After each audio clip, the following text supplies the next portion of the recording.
Hello friend, very welcome to our YouTube channel and this is Rashmi Singh. आप सभी का YouTube channel में बहुत बहुत स्वागत है। और आज जैसे कि हम पहले करा रहे थे, घटना चक्र प्रैक्टिस सेट फर्स्ट हो गया है। पीसीएस का घटना चक्र का इनकी सायस घटना चक्र का प्रैक्टिस सेट मार्केट में आ गया है, जैसा कि आपको दिख रहा है, थंबनेल में देखा भी होगा आपको। 2025 जो 12 अक्टूबर को होने वाली है उसका हम टेस्ट सीरीज स्टार्ट कर दिए हैं। फर्स्ट टेस्ट सीरीज का फर्स्ट पार्ट ए कंप्लीट करवा दिया है। 75 क्वेश्चन दोनों पार्ट में हम करवाते हैं। फर्स्ट पार्ट में 75 और सेकंड पार्ट में 75, जिससे कि वीडियो लंबा ना हो। और ये क्लास बाईलैंग्वेज है, दोनों भाषाओं में, यानी कि हिंदी और इंग्लिश दोनों ही भाषाओं में ली गई है, जिससे हिंदी मीडियम इंग्लिश मीडियम दो कोई भी बच्चे हो, किसी प्रकार की परेशानी उनको ना हो। ठीक है, तो आज हम कराने वाले हैं जीएस टेस्ट फर्स्ट का पार्ट बी। ठीक है, पार्ट बी कराएंगे। 76 तक क्वेश्चन हमने पार्ट ए में करा दिए थे, अब पार्ट बी में कराएंगे 77 से लेकर 150 तक क्वेश्चन कंप्लीट कराएंगे। ठीक है, ये घटना चक्र सायस की UP PCS prelim test series है जो 12 अक्टूबर को होने वाला है। उसके लिए बहुत इंपॉर्टेंट है बच्चे सब। एक तो आपका टेस्ट लगाने का प्रैक्टिस हो जाएगी, क्योंकि अगर आप सिर्फ ये सोच रहे होंगे कि सिर्फ पढ़ लें, सिर्फ एग्जाम में लगाएंगे, तो फिर क्या होता है, माइंड ब्लॉक हो जाता है।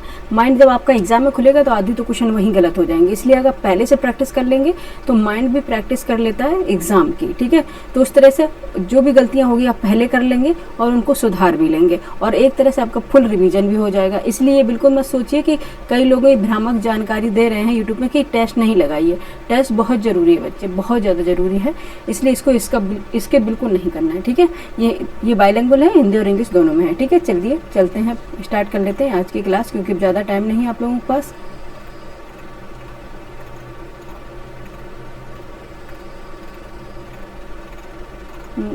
क्या इस तरह से पूरा फॉर्मेट इसका हूबहू एग्ज़ाम पेपर के जैसा है, जैसे आपको ऐसा फील हो कि आप एग्ज़ाम हॉल में बैठे हुए हैं। ठीक है, इसको फिर विजिबल कर देते हैं। क्वेश्चन नंबर फर्स्ट है, हिंदी और इंग्लिश दोनों में है। पहले हिंदी में पढ़ लेते हैं, उसके बाद इंग्लिश में पढ़ेंगे, और फिर आगे आपको दिखाते जाएंगे। एक में ही पढ़ेंगे, क्योंकि फिर इससे आप 1 घंटे क्लास 2 घंटे की हो जाती है बच्चे। ठीक है, जहाँ पे ऐसा लगेगा मुझे पढ़ने की जरूरत है, हिंदी आपको समझ में नहीं आ रही, तो इंग्लिश हम जरूर पढ़ेंगे। ठीक, क्वेश्चन नंबर 77 है, निम्नलिखित कथनों पर विचार करना है। तृतीय गोलमेज सम्मेलन के विचार विमर्श की परिणति भारत सरकार अधिनियम 1935 के पारित होने के रूप में हुई। ठीक है, सेकेंड है, भारत सरकार अधिनियम 1935 ने ब्रिटिश भारत के सूबों और भारतीय रियासतों के एक संघ पर आधारित ऑल इंडिया फेडरेशन के गठन का उपबंध किया। उपयुक्त में से कौन से कथन सही आपको बताना। ऑप्शन ए केवल 1 है, ऑप्शन बी केवल 2, ऑप्शन सी 1 और 2 दोनों, और डी है ना तो 1 ना ही 2। ठीक है, ये वाला क्वेश्चन पढ़ देंगे। Consider the following statement. First है, the discussion of the third round table conference culminated in the passing of the government of India act 1935।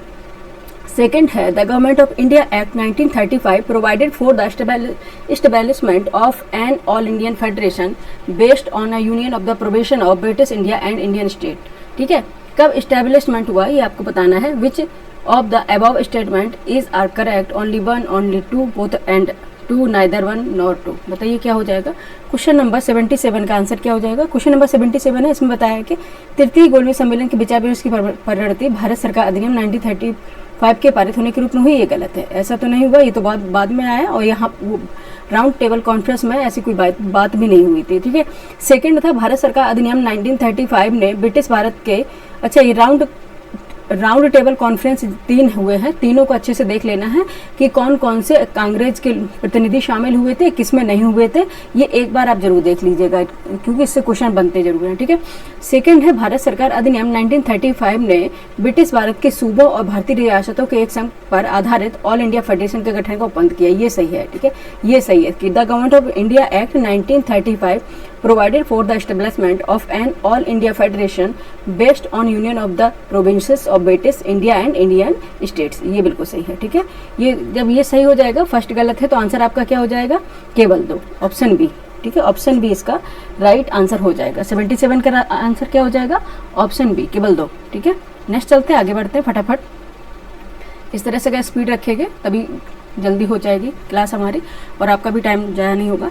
ठीक है, क्वेश्चन नंबर 78 है, आपको करना है, इसमें आर्टिकल दिए गए हैं, आर्टिकल दिए गए हैं, उनको सुमेलित करना है कंटेंट से। ठीक है, सूची फर्स्ट संविधान का अनुच्छेद को सूची सेकेंड अंतर्वस्तु से सुमेलित कीजिए तथा नीचे दिए कूट से सही उत्तर का चयन करना है। ठीक है, लिस्ट फर्स्ट है article of the constitution should be match will be list second content and the correct answer should be selected from the given code. ठीक है, कौन सा है? सूची फर्स्ट में आर्टिकल है और सूची सेकेंड में उससे संबंधित कंटेंट है। आपको उससे सुमेलित करना है। आइए कर लेते हैं सुमेलित और फिर उसका आंसर ड्राइव होगा जो हम सुमेलित करेंगे। आर्टिकल अब बात करेंगे 54 की। ठीक है, आर्टिकल बात करेंगे अगर हम 54 की,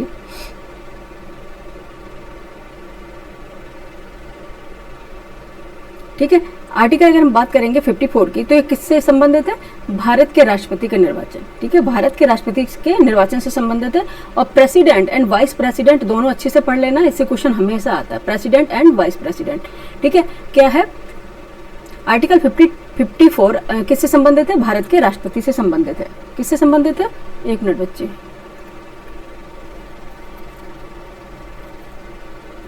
ठीक है, हाँ, ये तो सीधे सीधे सुमेलित है। और ऑप्शन बी है आर्टिकल 75 है प्रधानमंत्री और मंत्रिपरिषद की नियुक्ति से संबंधित है, ये भी सही है। ठीक है, आर्टिकल है 155, ये किससे संबंधित है? राज्य के राज्यपाल की नियुक्ति से। ठीक है, राज्यपाल की नियुक्ति से संबंधित है, ये भी सही है।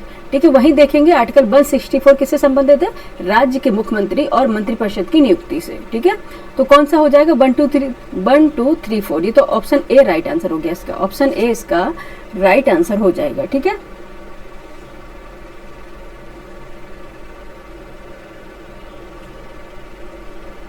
ठीक है, सीधे सीधे हैं, एक बार याद करें। 54 में है राष्ट्रपति का निर्वाचन। ठीक है, election of the president of India. Article 75 में appointment of prime minister and the council of minister.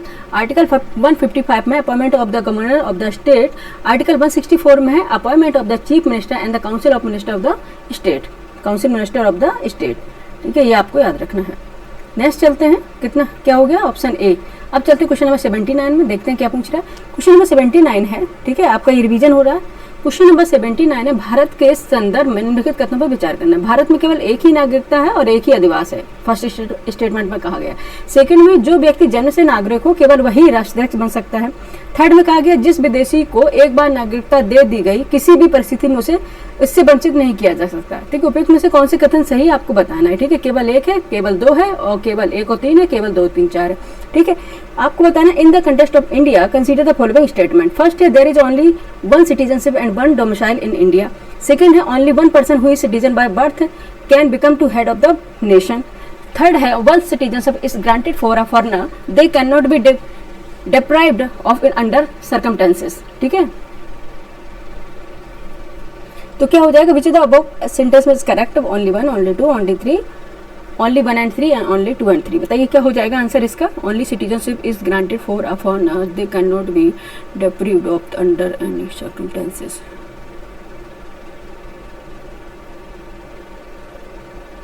deprived, हाँ जी, ठीक है। इसमें क्या बताया कि जिस विदेशी को एक बार नागरिकता दे दी गई किसी भी परिस्थिति में उसे इसे वंचित नहीं किया जा सकता। ठीक है, ऐसा नहीं है। ठीक है, ऐसा नहीं है।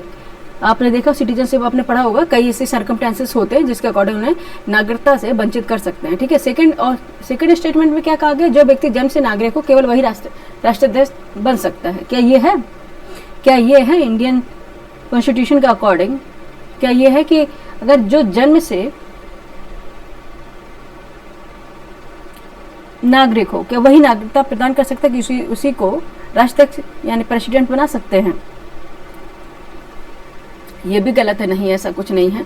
क्योंकि अगर ऐसा होता है तो कहीं जो बाहर के लोग हैं जो उनका जन्म भारत में नहीं हुआ था लेकिन अगर वो भारत में रह रहे हैं 5-6 साल से, उसके बाद वो क्या है राष्ट्राध्यक्ष बनने के काबिल भी हो सकते हैं।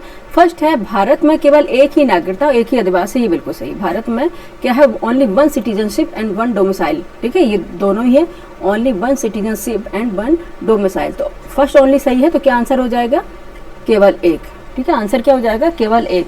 पूछा क्या गया ये भी देख लेते हैं सही, क्योंकि कई बार ये पूछा क्या सही नहीं है फिर हम लगा देते बिना देखे हुए और क्वेश्चन हमारा गलत हो जाता है। 79 का आंसर हो जाएगा ऑप्शन ए, केवल एक। ऑप्शन ए, केवल एक। ठीक है, ठीक है। नेक्स्ट चलते हैं क्वेश्चन नंबर 80 पर। क्वेश्चन नंबर 80 देखते क्या पूछ रहा है। फर्स्ट है, पहले पढ़ लेते हैं। निम्नलिखित कथनों पर विचार करना है। फर्स्ट है जेड मोड टनल जम्मू कश्मीर के गंदेरबल जिले में स्थित है, ठीक है। सेकंड है यह टनल श्रीनगर लेह राजमार्ग NH1 पर थजीवास ग्लेशियर के नीचे बनाई गई है, ठीक है। थर्ड है यह परियोजना भारत म्यांमार सीमा पर व्यापारिक मार्ग के रूप में विकसित की जा रही है। उपयुक्त में से कथन आपको बताने कौन से सही हैं। केवल 1 2 है, केवल 2 3 है, केवल 1 और 3 है, और D 1 2 3 ऑल, ठीक है। बताइए आपको कौन सा सही है। Consider the following statement, the Z Morh tunnel is located in the Ganderbal district of Jammu and Kashmir. Second, this tunnel has been constructed under the Thajiwas glacier on the Srinagar Leh highway NH1, ठीक है। थर्ड है this project is being of development as a trade route on the India Myanmar border, ठीक है। आपको बताना क्या सही होगा, आंसर बताइए। क्वेश्चन नंबर 80 का आंसर बताइए फटाफट, क्या हो जाएगा। पॉज आपको क्यों दिया जा रहा है, जिससे आप भी तो अपना आंसर निकाल सकें, ठीक है। आंसर हो जाएगा इसमें कि यह परियोजना भारत म्यांमार सीमा पर व्यापारिक मार्ग के रूप में विकसित की जा रही है, गलत है, ठीक है। यह है क्या है, जेड मोड टनल जम्मू कश्मीर के गंदेरबल जिले में स्थित है, बिल्कुल सही है। यह टनल श्रीनगर लेह राजमार्ग NH1 पर थजीवास ग्लेशियर के नीचे बनाई गई है, ठीक है। ये दोनों ही सही है, और दोनों सही होने के साथ ही आंसर आपका हो जाएगा ऑप्शन ए, केवल 1 और 2 कथन सही पूछे गए थे। ओनली 1 और 2 आंसर सही हो जाएगा। क्वेश्चन नंबर 80 का आंसर हो जाएगा ऑप्शन ए, केवल 1 और 2, ठीक है। नेक्स्ट चलते हैं, क्वेश्चन नंबर 80 तक हो गया, फटाफट करते हैं। नेक्स्ट क्वेश्चन 81 है, इसको हम पहले फुल कर लें, पता नहीं इसको क्या ही दिक्कत रहती है जूम होने में, ठीक है। क्वेश्चन नंबर 81 है,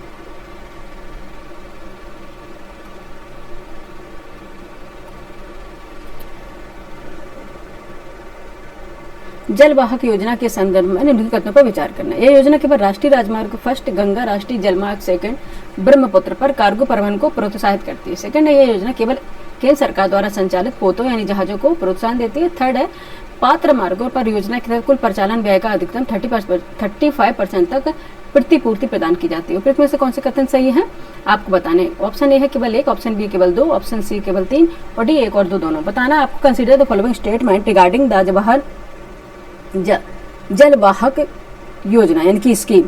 फर्स्ट है this scheme promotes the cargo transport only one nation waterway first Ganga जिसको पर बना हुआ है, एंड नेशनल वाटरवे सेकंड है जो ब्रह्मपुत्र पर बना हुआ है। सेकंड स्टेटमेंट है this scheme provided incentives only the vessel ship operated by the central government. Third है under the scheme a maximum, ठीक है, under the scheme the maximum reimbursement of up to 35% of the total operating expenses in the provided of eligible route. ठीक है, अब जल्दी जल्दी पढ़ेंगे क्योंकि एक दोनों पढ़ते हैं तो फिर टाइम हो जाता है और फिर बहुत जल्दी पढ़ते हैं तो शब्द भी नहीं निकलते हैं। ठीक है, क्वेश्चन नंबर 81 है जलवाहक योजना के बारे में, क्या हो जाएगा इसका आंसर। क्वेश्चन नंबर 81 का आंसर बताइए फटाफट।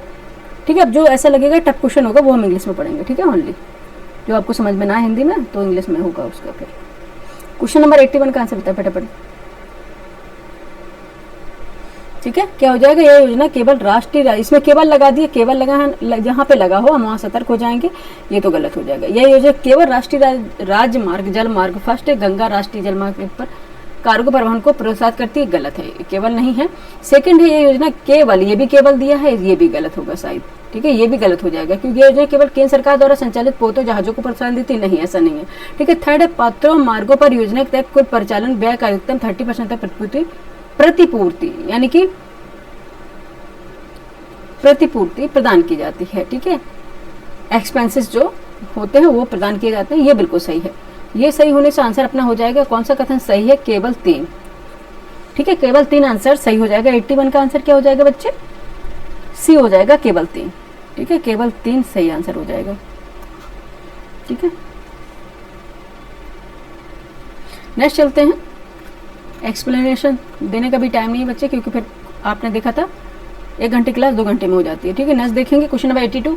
पंचायत उन्नति सूचकांक PAI के अंतर्गत निम्नलिखित में से कौन से विषय शामिल है। फर्स्ट है बाल अनुकूल पंचायत, सेकंड है स्मार्ट पंचायत, थर्ड है सुशासन युक्त पंचायत, फोर्थ है महिला अनुकूल पंचायत। नीचे देखिए कुछ से उत्तर का आपको चयन करना है। केवल 1 2 3 है, बी है केवल 1 3 4, सी है केवल 2 3 4, डी है 1 2 3 और 4। क्वेश्चन नंबर 82 है, ये आपको थोड़ा पढ़ लेते हैं कि जहाँ पे आपको थोड़ा टर्म कुछ अलग लगेंगे वहाँ पढ़ दिया करेंगे, टर्म्स मायने रखते हैं। ठीक है, क्वेश्चन नंबर 82 में दिया which of the following subject are included under the panchayat advancement index PAI। ठीक है। आपको बताना है चाइल्ड फ्रेंडली पंचायत है, स्मार्ट पंचायत है, गुड गवर्नेंस पंचायत है, वुमेन फ्रेंडली पंचायत है। Select the correct answer from the option below. आपको बताना है कौन सा सही हो जाएगा, ठीक है। कौन से विषय इसमें शामिल किए गए आपको ये बताना है। क्वेश्चन नंबर 82 कौन सा बताए फटाफट बच्चे, क्या हो जाएगा? बाल अनुकूल पंचायत ये शामिल है। सुशासन युक्त पंचायत यानी कि गुड गवर्नेंस पंचायत है। महिला अनुकूल पंचायत है, वुमेन फ्रेंडली पंचायत है, ठीक है। ये तीनों ही सही है। 134 ऑप्शन बी स्मार्ट पंचायत का इसमें कोई रोल नहीं है, ठीक है। कोई इस तरह से कोई टर्म यूज नहीं किया गया है क्वेश्चन नंबर 82 में। केवल 1, 3 और 4, केवल 1, 3, 4 सही है ऑप्शन बी, ठीक है। ये होने से तो 2 वाला जिसमें है सभी में कट कर देंगे, 2 इसमें है तो ये भी कट, 2 इसमें ये कर, एलिमिनेशन टर्म वाला प्रयोग कर लेंगे, ठीक है। एलिमिनेशन टर्म जो होता है किस तरह से एलिमिनेट कर सकते हैं, ठीक है। अगर 2 इसमें गलत है, 2 वाले सारे हटा दिए तो क्या निकल आया? बी निकल आया ऑब्वियस, ठीक है। बी आंसर हो जाएगा इसका, ठीक है। ऑप्शन बी इसका राइट आंसर हो जाएगा। Only 1, 3 and 4।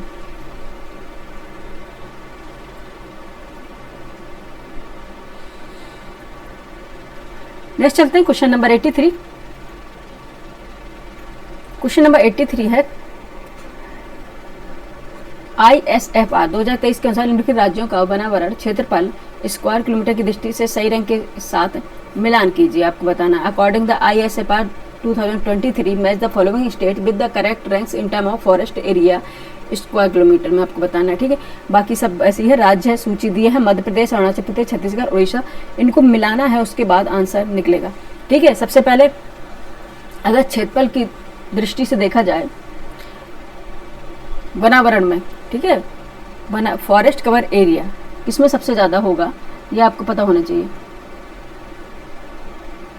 ठीक है। किसमें होगा? राज्य की तरफ रैंक है, ठीक है। मध्य प्रदेश से फॉरेस्ट कवर एरिया में हमेशा फर्स्ट रैंक पर रहा है, बिल्कुल सही है। अरुणाचल प्रदेश सेकंड रैंक पे है, ये भी सही है। छत्तीसगढ़ थर्ड पे है और उड़ीसा फोर्थ पे, ये तो सीधे सीधे सम्मिलित है। तो 1, 2, 3, 4 ए उसका राइट आंसर हो जाएगा, ए हो जाएगा राइट आंसर 1, 2, 3, 4, ठीक है। मध्य प्रदेश फर्स्ट है, अरुणाचल प्रदेश सेकंड है और छत्तीसगढ़ थर्ड रैंक पे है और उड़ीसा फोर्थ रैंक पे है, ठीक है। 83 का आंसर आपका हो जाएगा ऑप्शन ए। नेक्स्ट चलो क्वेश्चन नंबर 84 पे फटाफट। क्वेश्चन नंबर 84 है 26वीं एशियाई एथलेटिक्स चैंपियनशिप 2025 में भारत को पुरुष 10,000 मीटर और 5,000 मीटर में स्वर्ण पदक किस खिलाड़ी ने दिलाया है? ऑप्शन है Avinash Sable, option B Gulveer Singh, option C है Richard Ravindra, option D Animesh Gujar. बताना which player won India the gold medal in men's 10,000 metre and 5,000 metre at the 26th Asian athletics championship 2025। बताइए क्या आंसर हो जाएगा क्वेश्चन नंबर 84 का। क्वेश्चन नंबर 84 का answer क्या हो जाएगा? ठीक है, किसने दिलाया है? गुलवीर सिंह ने, ठीक है, गुलवीर सिंह ने दिलाया है। ऑप्शन बी हो जाएगा, ठीक है, ऑप्शन बी हो जाएगा। 26वीं एशियाई एथलेटिक्स चैंपियनशिप 2025 में भारत को पुरुष 10,000 मीटर और 5,000 मीटर में मिला है ना, ठीक है, स्वर्ण पदक किस खिलाड़ी के द्वारा मिला है? गुलवीर सिंह ने जीता है, ठीक है। नेक्स्ट देखेंगे क्वेश्चन नंबर 85 है। क्वेश्चन नंबर 85 देखते क्या पूछ रहा है। निम्नलिखित में से कौन से कथन सही आपको बताना। फर्स्ट है वेस्टर्न सिडनी विश्वविद्यालय का कैंपस लखनऊ में स्थापित किया जाएगा। सेकंड है यह उत्तर प्रदेश में पहला विदेशी विद्यालय कैंपस होगा। नीचे देख कुछ से उत्तर का चयन करना है। ऑप्शन ए केवल 1, ऑप्शन बी केवल 2, ऑप्शन सी 1 और 2 दोनों और डी ना तो ना। क्या हो जाएगा? Which the following statement is are correct? The campus of Western Sydney University will be established in Lucknow. Second है this will be first foreign university campus in Uttar Pradesh, ठीक है, first foreign university campus in Uttar Pradesh, ठीक है। ये तो बिल्कुल सही है कि यह उत्तर प्रदेश का पहला विदेशी विश्वविद्यालय होगा क्योंकि एक खुलने जा रहा है, लेकिन ये कहाँ खुल रहा है? ये लिखा है वेस्टर्न सिडनी विश्वविद्यालय का कैंपस लखनऊ में स्थापित होगा। क्वेश्चन नंबर 85 का आंसर बताइए।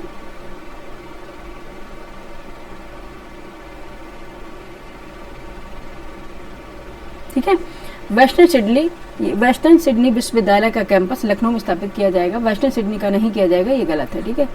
ये ओनली सेकंड है। नीचे दे कुर्सी सही उत्तर का चयन कीजिए। ऑस्ट्रेलिया के खोले पर वेस्टर्न सिडनी नहीं है, ठीक है। नेक्स्ट है नीचे दे कुर्सी सही उत्तर का चयन है, तो आंसर हो जाएगा आपका बी, केवल 2, ठीक है, केवल 2।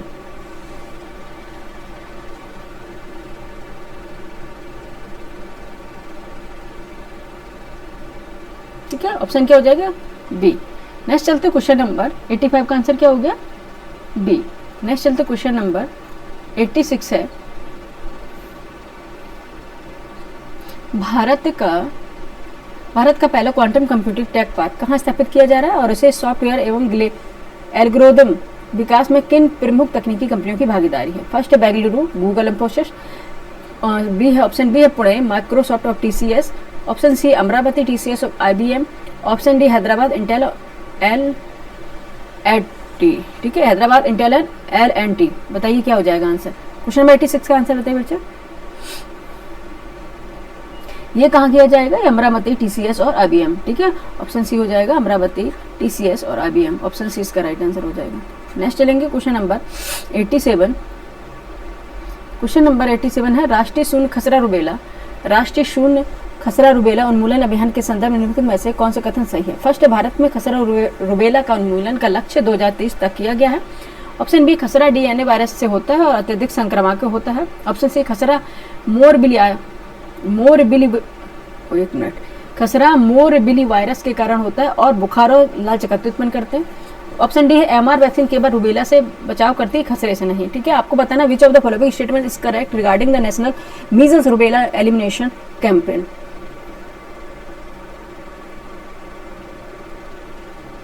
फर्स्ट है, India has set a target to eliminate measles rubella by 2030। ठीक है, ऑप्शन बी है, measles is caused by DNA virus and is highly contagious. Option C है, measles is caused by the morbilli virus that causes fever and red rashes. Option D है, the MR vaccine protect only against rubella not measles. बताइए answer क्या हो जाएगा question number 87 का answer? ठीक है, क्या हो जाएगा क्वेश्चन नंबर 80? खसरा मोरबिला वायरस के कारण जो बुखार और लाल चकत्ते उत्पन्न करता है। खसरा मोरबिली वायरस के कारण होता है जो बुखार और लाल चकत्ते उत्पन्न करता है। ठीक है, कौन सा कथन सही है इसमें बताना? तो ये है, खसरा है जो मोरबिली वायरस के कारण होता है जो बुखार और लाल चकत्ते उत्पन्न करता है। ये नहीं है इसमें, ये 2030 तक नहीं है।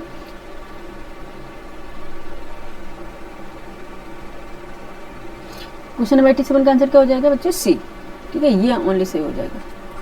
ठीक है, 2030 तक नहीं बच्चे, शायद 2000 टीबी का तो 2025 तक है और इसका देख लीजिएगा एक बार बच्चे। ठीक है, एक बार देख लीजिए कब तक है। ठीक है, एमआर वैक्सीन केवल रुबेला से बचाव करती है, ये भी गलत है। ठीक है, ठीक है, ऑप्शन सी 87 का सी आंसर हो जाएगा। ठीक है, ये देख लीजिएगा, मुझे याद नहीं रहा इसका देखने का, नहीं हम बता देते हैं। ठीक है, क्वेश्चन नंबर 87 का है सी। ठीक है, क्वेश्चन नंबर 88 है, in which district did the first payload model. ठीक है, in which district did the first payload model rocket test take place from the land of Uttar Pradesh in June 2025। जून 2025 में उत्तर प्रदेश की धरती से पहला पेलोड मॉडल रॉकेट परीक्षा किस जिले में हुआ? Option A Ghaziabad, option B Kushinagar, option C Noida, option D Kanpur. बताइए कहाँ हुआ? क्वेश्चन नंबर 88 आपने पढ़ा होगा बी और कुशीनगर में। ठीक है, बी कुशीनगर में, ऑप्शन बी इसका राइट आंसर हो जाएगा। नेक्स्ट चलेंगे क्वेश्चन नंबर 89 है, भारतीय सेना ने ऑपरेशन सिंदूर मई 2025 में किस आत्मघाती ड्रोन का उपयोग किया है? ठीक है, which suicide drone did the Indian army use in operation Sindoor May 2025? ठीक है, कौन सा है? Option A switch drone, option B Rustom UAV, option C Harop drone, option D Heron drone. बताइए क्या हो जाएगा? 89 का आंसर बताइए फटाफट। कौन सा ड्रोन का यूज किया था ऑपरेशन सिंदूर में? ठीक है, ऑपरेशन सिंदूर में यूज किए जाने वाले ड्रोन का नाम बताइए फटाफट। 89 का आंसर होगा हारोप ड्रोन। 89 का आंसर हो जाएगा सी हारोप ड्रोन। ठीक है, ये हेरॉन ड्रोन नहीं करना, हारोप। ठीक है, ठीक है, अब इनका बिल्कुल रोप देंगे, हारोप कर देंगे इनका। ठीक है, हारोप। ठीक है, क्या है? हाहाकार मचा दी थी ना, हारोप, इसलिए याद कर लो हारोप ड्रोन। ठीक है, नेक्स्ट चलते क्वेश्चन नंबर 90 है। देखते क्या पूछा क्वेश्चन नंबर 90। फरवरी 2025 में भारत की पहली स्वदेशी रूप से विकसित प्रोसेसर शक्ति चिप विकसित की गई। इससे संबंधित निम्नलिखित कथनों पर विचार करना है। फर्स्ट है, शक्ति चिप का विकास डीआरडीओ और आईआईटी मद्रास ने किया। सेकंड, यह चिप RISC-V आधारित ओपन सोर्स आर्किटेक्चर पर आधारित है। उपरोक्त में से कौन से कथन से आपको बताना। ऑप्शन ए केवल एक है, बी है दो, ऑप्शन सी में दिया एक दो दोनों है, ऑप्शन डी ना तो एक नहीं दो। बताइए आपको क्या है। इन February 2025 India first indigenously deployment processor Shakti chip was developed. Consider following statement related to this. The Shakti chip has been developed by DRDO and IIT Madras. Second, this chip is based on RISC-V architecture and is open source. Which of the above statement is are correct? बताइए आपको कौन सा answer हो जाएगा। Question number 90 का answer बताइए फटाफट, क्या हो जाएगा। ठीक है, शक्ति चिप का विकास DRDO IIT मद्रास से नहीं किया है, ये गलत है। ठीक है, यह चिप RISC-V आधारित ओपन सोर्स आर्किटेक्चर पर आधारित है। ठीक है, ये सही है। क्वेश्चन नंबर 90 कौन सा है।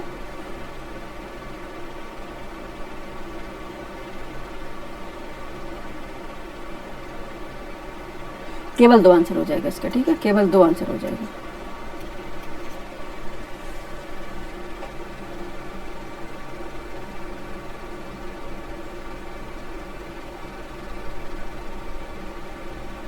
ठीक है, ऑप्शन बी इसका राइट आंसर हो गया। नेक्स्ट चलते क्वेश्चन नंबर 91 है।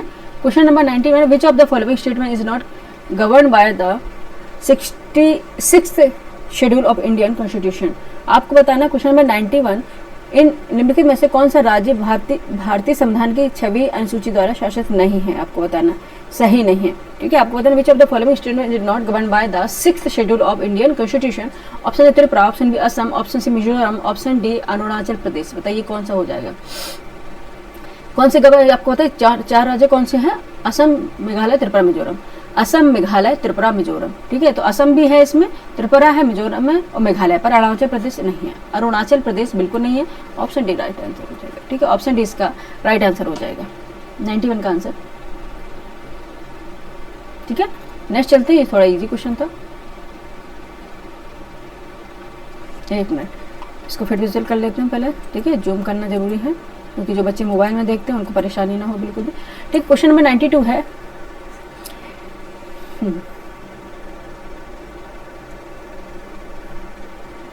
एक मिनट, न्यायाधीशों की नियुक्ति से संबंधित क्वेश्चन नंबर 92 है। न्यायाधीशों की नियुक्ति से संबंधित न्यायिक स्वायत्तता के परिप्रेक्ष्य में कॉलेजियम प्रणाली के विषय में निम्नलिखित कथनों पर विचार करना है। फर्स्ट है, सुप्रीम कोर्ट का कॉलेजियम मुख्य न्यायाधीश की अध्यक्षता में कार्य करता है तथा उसमें 4 अन्य वरिष्ठ न्यायाधीश सदस्य होते हैं। सेकंड है, यह प्रणाली संसद द्वारा अधिनियम के माध्यम से स्थापित की गई जिससे संविधान के अनुच्छेद 124 में उल्लेखित किया गया है। थर्ड है, उच्च न्यायालयों के न्यायाधीशों की नियुक्ति में कॉलेजियम प्रणाली बाध्यकारी न होकर केवल परामर्शदात्री व्यवस्था के रूप में कार्य करती है। एंड फोर्थ है, इतना बड़ा क्वेश्चन कौन बनाता भाई। फोर्थ है, कॉलेजियम प्रणाली की उत्पत्ति 1981 के न्यायमूर्ति PN भगवती की अध्यक्षता में दिए गए प्रथम न्यायाधीशवाद से हुई थी। अब आपको इसमें कथन बताने हैं, केवल एक और 3, केवल 2 और 4 और केवल 3 और 4। बताइए आंसर क्या हो जाएगा। एक बार ये थोड़ा आपको टफ लगेगा हिंदी में, इसको हम इंग्लिश में कर देते हैं। Consider the following statement regarding the collegium system in the context of judicial autonomy related to the appointment of the जजेस। ठीक है, फर्स्ट है, the supreme court of collegium function under the chairmanship of the chief justice and include 4 other senior most judges are members. Second है, the statement has been established by an act through parliament which mentioned in article 124 of the constitution.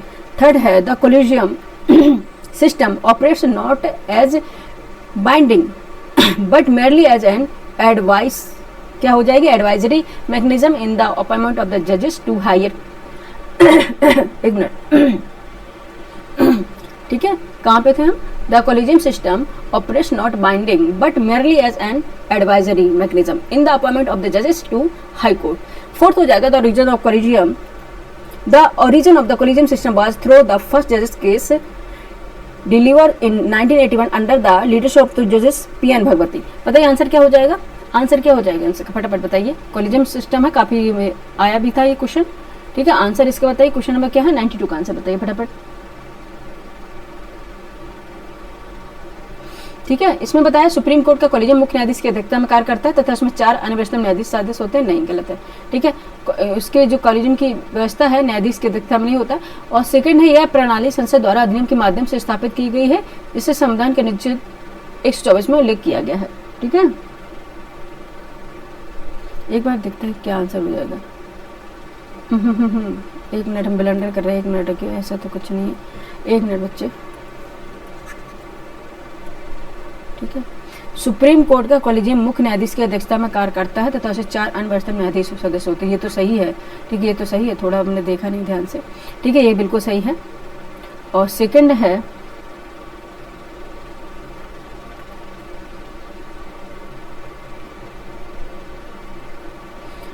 है, प्रणाली संसद द्वारा अधिनियम के माध्यम से स्थापित की गई है, अधिनियम के बाद नहीं ऐसा नहीं, इसे संविधान के अनुच्छेद 124 में उल्लेखित किया गया, गलत है, ठीक है, ये गलत है। थर्ड है, उच्च न्यायालयों के न्यायाधीशों की नियुक्ति में कॉलेजियम प्रणाली बाध्यकारी न होकर केवल एक परामर्शदात्री व्यवस्था के रूप में कार्य करती है, ठीक है, ये गलत है। तो कॉलेजियम प्रणाली की उत्पत्ति 1981 के न्यायमूर्ति PN भगवती की अध्यक्षता में दिए गए प्रथम न्यायाधीश बाद से, PN भगवती पिल है भाई, PN भगवती तो रिलेटेड पिल से है, पब्लिक,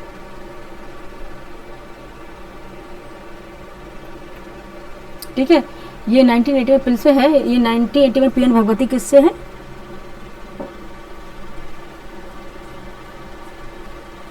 ठीक है, इसमें कॉलेजियम से कोई रिलेशन नहीं है इनका। तो आंसर क्या हो जाएगा, केवल एक आंसर हो जाएगा, ठीक है, ओनली ए आंसर हो जाएगा, ठीक है। 92 का आंसर क्या हो जाएगा, केवल एक, यानी कि ऑप्शन ए, ठीक है, ऑप्शन ए हो जाएगा। नेक्स्ट चलेंगे क्वेश्चन नंबर 93, ठीक है। क्वेश्चन इतना क्वेश्चन तो देना चाहिए यार कि एक पेज में तो आ ही जाए। क्वेश्चन नंबर 93, निम्नलिखित में से कौन सा कथन भारतीय संविधान द्वारा अनुच्छेद 51 ए के अंतर्गत नागरिकों पर अधिरोपित मूल कर्तव्यों से संबंधित है, ठीक है। आपको बताने हैं कि which of the following statement related to the fundamental duties imposed on citizen by article 51 A of the Indian constitution, ठीक है। फर्स्ट आपको बताना है, भारत की समृद्धि मिश्रित संस्कृति विरासत की रक्षा करता है, ठीक है। भारत की समृद्धि फर्स्ट आपकी ड्यूटीज है, फंडामेंटल ड्यूटीज की बात हो रही है। फर्स्ट भारत, आपको बताने कि इसमें से कौन सी हैं, ठीक है। फर्स्ट है भारत की समृद्धि मिश्रित संस्कृति विरासत की रक्षा करना।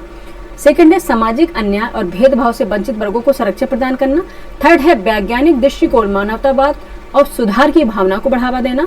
फोर्थ है सभी क्षेत्रों में उत्कृष्टता प्राप्त करने हेतु प्रयत्न करना। आपको इसके अकॉर्डिंग उत्तर देना है कि ऑप्शन ए 1, 2 होगा या बी होगा केवल 2, ऑप्शन सी में केवल 1, 3, 4 होगा और डी में 1, 2, 3, 4 होगा। इंग्लिश में देख लेते हैं। फर्स्ट था to preserve the rich composite culture heritage of India, ठीक है, ठीक है। सेकंड है to provide protection the marginalise group deprived of social injustice and discrimination. Third है to promote a scientific temper, humanism and the spirit of reform.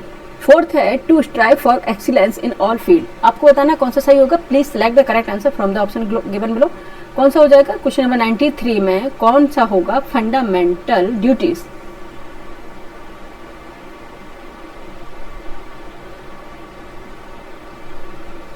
ठीक है। भारत की समृद्धि मिश्रित संस्कृति विरासत की रक्षा करना, ये दिया गया है, बिल्कुल सही है, ठीक है। 11 पूरी है फंडामेंटल ड्यूटीज। आपको एक बार देख लेना, सीक्वेंस देख लेना, ये यूपीएससी में सीक्वेंस पूछ लेते हैं। सेकंड है सामाजिक अन्याय और भेदभाव से वंचित वर्गों का संरक्षण प्रदान करना, ठीक, ये हो जाएगा भारत में समाज। 1 मिनट बच्चे, 93 का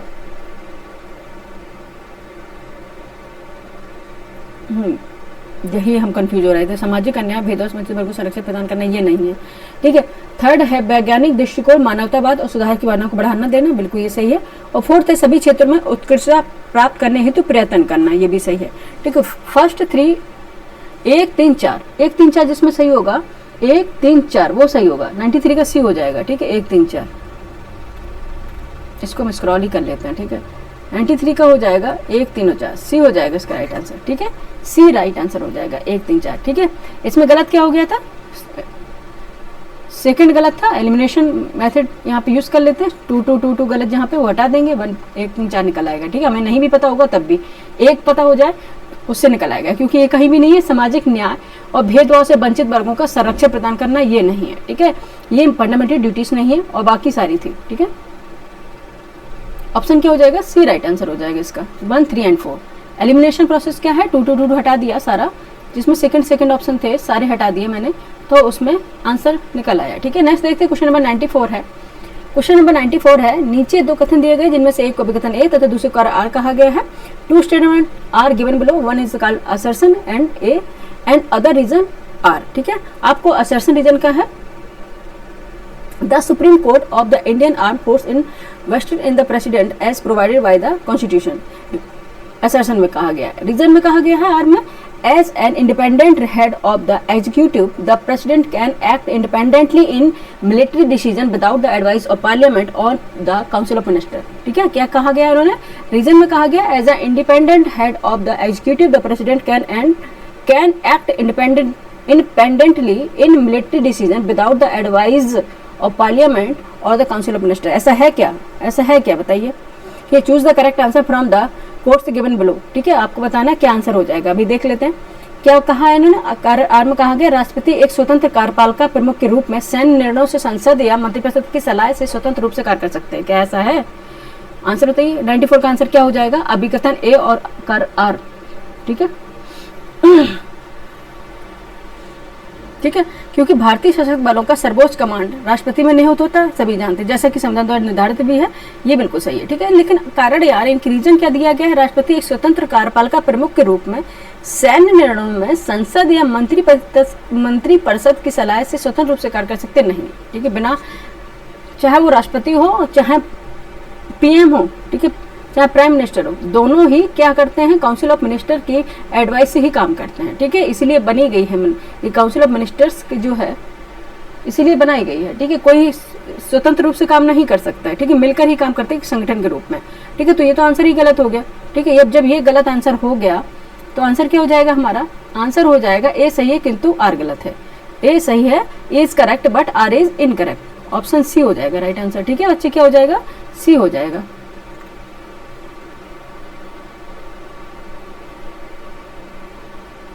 ठीक है, सी हो जाएगा 94 का, ए सही है किंतु आर गलत है। ठीक है, नेक्स्ट चलेंगे क्वेश्चन नंबर, फटाफट करेंगे, 95 पे आ गए हैं। क्वेश्चन नंबर 95 है, निजता के अधिकार को जीवन एवं व्यक्तिगत स्वतंत्रता के अधिकार के अंतर्भूत भाग के रूप में संरक्षित किया जाता है। ठीक है, भारत के संविधान में निम्नलिखित में से किससे उपयुक्त कथन सही एवं समुचित ढंग से अर्थित होता है। ठीक है, कौन सा निजता के अधिकार के रूप में करता है, कौन सा आर्टिकल होगा जो राइट टू प्राइवेसी को के रूप में वर्णित होता है। ठीक है, आपको बताना ऑप्शन ए अनुच्छेद 14 एवं संविधान के 42वें संशोधन के अधीन प्रबंध है। ऑप्शन बी अनुच्छेद 17 एवं भाग 4 में दिए गए राज्य की नीति के निदेशक तत्व यानी कि डीपीएसपी के तहत है। और सी है, ऑप्शन सी अनुच्छेद 21 एवं भाग 3 में गारंटी की गई स्वतंत्रता है। ऑप्शन डी में अनुच्छेद 24 एवं संविधान के 44वें संशोधन के अधीन उपबंध है। ठीक है, चलिए ये इंग्लिश में जरूर पढ़ लेते हैं। ठीक है, the right to privacy is protected as a part of the right to life and personal liberty, which of the following correctly and appropriately interprets the above statement in the Constitution of India। First है provision under article 14 and the 42nd amendment of the Constitution। Second है article, second यानी कि option B article 17 and the directive principle of the state policy given in part 4th। Option C में दिया है article 21 and the freedom guarantee in part 3rd। और option D में दिया गया है article 24 and provision under the 44 amendment of the constitution. बताइए क्या हो जाएगा राइट टू प्राइवेसी में, बताइए, सभी जानते हैं, रट गया होगा, क्वेश्चन नंबर 95 रट गया होगा। ठीक है, क्या है, क्या है बताइए, यह दिया है आर्टिकल 21 राइट टू प्राइवेसी यानी अनुच्छेद 21 में एवं भाग 3 में गारंटी की स्वतंत्रता है। ठीक है, ऑप्शन सी है राइट आंसर इसका। ठीक है, ये तो बच्चे आपको आता ही होगा। ठीक है, नेक्स्ट चलेंगे क्वेश्चन नंबर 96। क्वेश्चन नंबर 96 है, निम्नलिखित में से किन भाषाओं को उत्तर प्रदेश की राजकीय भाषाओं का दर्जा प्राप्त है। ठीक है, फर्स्ट हिंदी है, सेकंड उर्दू है, थर्ड अवधी है, फोर्थ भोजपुरी है। नीचे दिए कुर्सी सही उत्तर का चयन कीजिए। ठीक है, which of the following language have been granted the status of official language in Uttar Pradesh. बताइए कौन सी होगी, नीचे दिए कुर्सी सही उत्तर का आपको चयन करना। ठीक है, सभी जानते हैं उत्तर प्रदेश में जो ऑफिशियल लैंग्वेज है उर्दू है और हिंदी है। ठीक है, उर्दू हिंदी है और उर्दू हिंदी के साथ हमारे आंसर क्या हो जाएगा, 1 और 2 कहाँ होगा, हाँ ऑप्शन ए वो हो जाएगा इसका राइट आंसर। 96 का आंसर क्या होगा बच्चे, ऑप्शन ए हो जाएगा, केवल 1 2। ठीक है, कौन सी है, हिंदी उर्दू है, तो ऑप्शन ए हो जाएगा। ठीक है, उत्तर प्रदेश की ऑफिशियल लैंग्वेज 2 हैं। आपने देखा होगा उत्तर प्रदेश में कहीं भी जाएंगे स्टेशन में देखे होगा, एक तो इंग्लिश है जो इंटरनेशनल चलती है, ठीक है, इंग्लिश, हिंदी और उर्दू, 3 लैंग्वेज में हमेशा स्टेशन का नाम लिखा दिखाई देगा, क्योंकि 2 लैंग्वेज तो हमारी राज्य है, हिंदी और उर्दू, और इंग्लिश इंटरनेशनल है, इंटरनेशनल लैंग्वेज है। ठीक है, क्वेश्चन नंबर 97 देखते हैं। नीचे 2 कथन दिए जिनमें से एक को विकथन ए तो दूसरे को आर कहा गया। विकथन ए, भारत निर्वाचन आयोग एक बहुसदस्यीय निकाय है जिसमें एक मुख्य चुनाव आयुक्त और अधिकतम 2 अन्य चुनाव आयुक्त होते हैं जिनकी नियुक्ति राष्ट्रपति द्वारा की जाती है। कारण आर है, निर्वाचन आयोग की संरचना और शक्तियां भारतीय संविधान के अनुच्छेद 280 में दी गई हैं। इसलिए कुछ से उत्तर का आपको चयन करना है। स्टेटमेंट है और रीजन है। ठीक है, असर्शन रीजन का क्वेश्चन है। इसमें दिया गया कि the election commission of India is multi member body consider the chief election commissioner and maximum of 2 other election commissioner who are appointed by the president. Second है रीजन आर दिया गया, the structure and power of the election commission are provided in article 280 of the Indian constitution. 280 में है क्या बच्चे? निर्वाचन election commission का किस में है? 324 में है, तो 280 कहाँ से आ जाएगा? ये तो ऐसे ही गलत हो गया, रीजन तो ऐसे ही गलत हो गया ना, रीजन तो ऐसे ही गलत हो गया।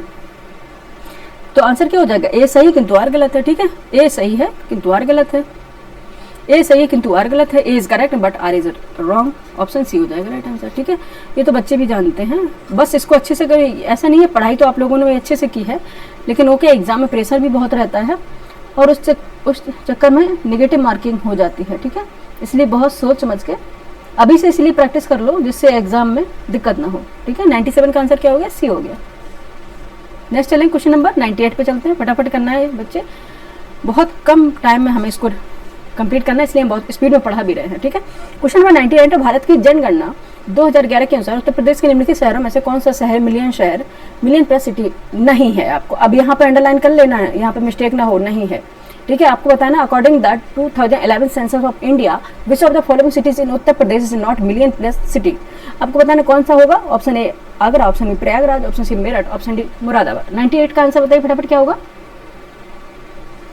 कमेंट करके बताइए 98 का आंसर क्या हो जाएगा? कौन सा नहीं है बच्चे? आपको बताना कौन सा नहीं है। आगरा है, मेरठ है, प्रयागराज है, बट मुरादाबाद नहीं है। ठीक है, मुरादाबाद नहीं है। ठीक है, Moradabad is not million city. ठीक है, 98 का आंसर हो जाएगा आपका डी। नेक्स्ट चलेंगे क्वेश्चन नंबर 99, जो छोटे छोटे क्वेश्चन होंगे फटाफट कर पाएंगे इनको। क्वेश्चन नंबर 99 है, chief of defence staff CDS के संदर्भ में निम्नलिखित में से कौन से कथन सही नहीं है? यहाँ पे अंडरलाइन करेंगे, सिली मिस्टेक हुई ह्यूमन एरर से बचने के लिए। फर्स्ट है, इस पद के लिए अधिकतम उम्र सीमा 65 यानी कि 65 वर्ष है। ऑप्शन बी है, यह चीफ ऑफ स्टाफ कमेटी का स्थायी अध्यक्ष होता है। ऑप्शन सी है, रक्षा अधिग्रहण परिषद का अध्यक्ष होता है। ऑप्शन डी है, यह रक्षा योजना समिति का सदस्य होता है। आपको बताना कौन सा सही नहीं है। ठीक है, क्या बताना? Which of the following statement regarding the chief of defence staff CDS is not correct. ठीक है, आपको बताना the maximum age limit of this position in 65 year. Option B में he is permanent chairperson of the chief of staff committee. Option C है, he is chairman of the defence acquisition council. Option D है, he is member of the defence planning committee. बताइए क्या answer हो जाएगा? Question number 99 का answer बताइए फटाफट। ठीक है, बाइलिंगुअल है, आप लोगों को अब तो कोई दिक्कत ना होना चाहिए। ठीक है, अब तो कोई दिक्कत ना होना चाहिए। ठीक है, क्या हो जाएगा? ठीक, इस पद के लिए अधिकतम उम्र सीमा 65 है, बिल्कुल सही है। वह चीफ ऑफ स्टाफ कमेटी का स्थायी अध्यक्ष होता है, बिल्कुल सही है। वह रक्षा योजना समिति का सदस्य होता है, सही है। ठीक है, ऑप्शन सी में दिया है, वह रक्षा अधिग्रहण परिषद का अध्यक्ष होता है, गलत। ठीक है, he is chairman of the defence acquisition council, he is not chairman of the defence acquisition of council. ठीक है, ये नहीं होगा। 99 का आंसर हो जाएगा ऑप्शन सी, वह रक्षा अधिग्रहण परिषद का अध्यक्ष होता है, ये गलत है। ठीक है, ये गलत है, ऑप्शन सी हो जाएगा। ठीक है, 99 का आंसर ऑप्शन सी हो जाएगा बच्चे। ठीक है, नेक्स्ट चलेंगे क्वेश्चन नंबर 100 पर, फटाफट कर लेते हैं। देखो स्पीड अगर कर लिए ना तो काफ़ी जल्दी हो भी जा रहा है। क्वेश्चन नंबर 100 है, निम्नलिखित समझौतों पर सही कालक्रम क्या है? ठीक है, विच is the correct chronological order the following agreement? Shimla agreement, Indian Soviet friendship treaty, Farakka water agreement, Tashkent agreement. बताइए कौन सा हो जाएगा? इसको आपको सीक्वेंस लगाना, क्रोनोलॉजिकल ऑर्डर में लगाना है। ठीक है, choose the correct answer from the option below. बताइए क्या हो जाएगा? ठीक है, what is the chronological order? What is the chronological order of the following statement? Shimla agreement, India Soviet friendship treaty, Farakka water agreement, Tashkent agreement. बताइए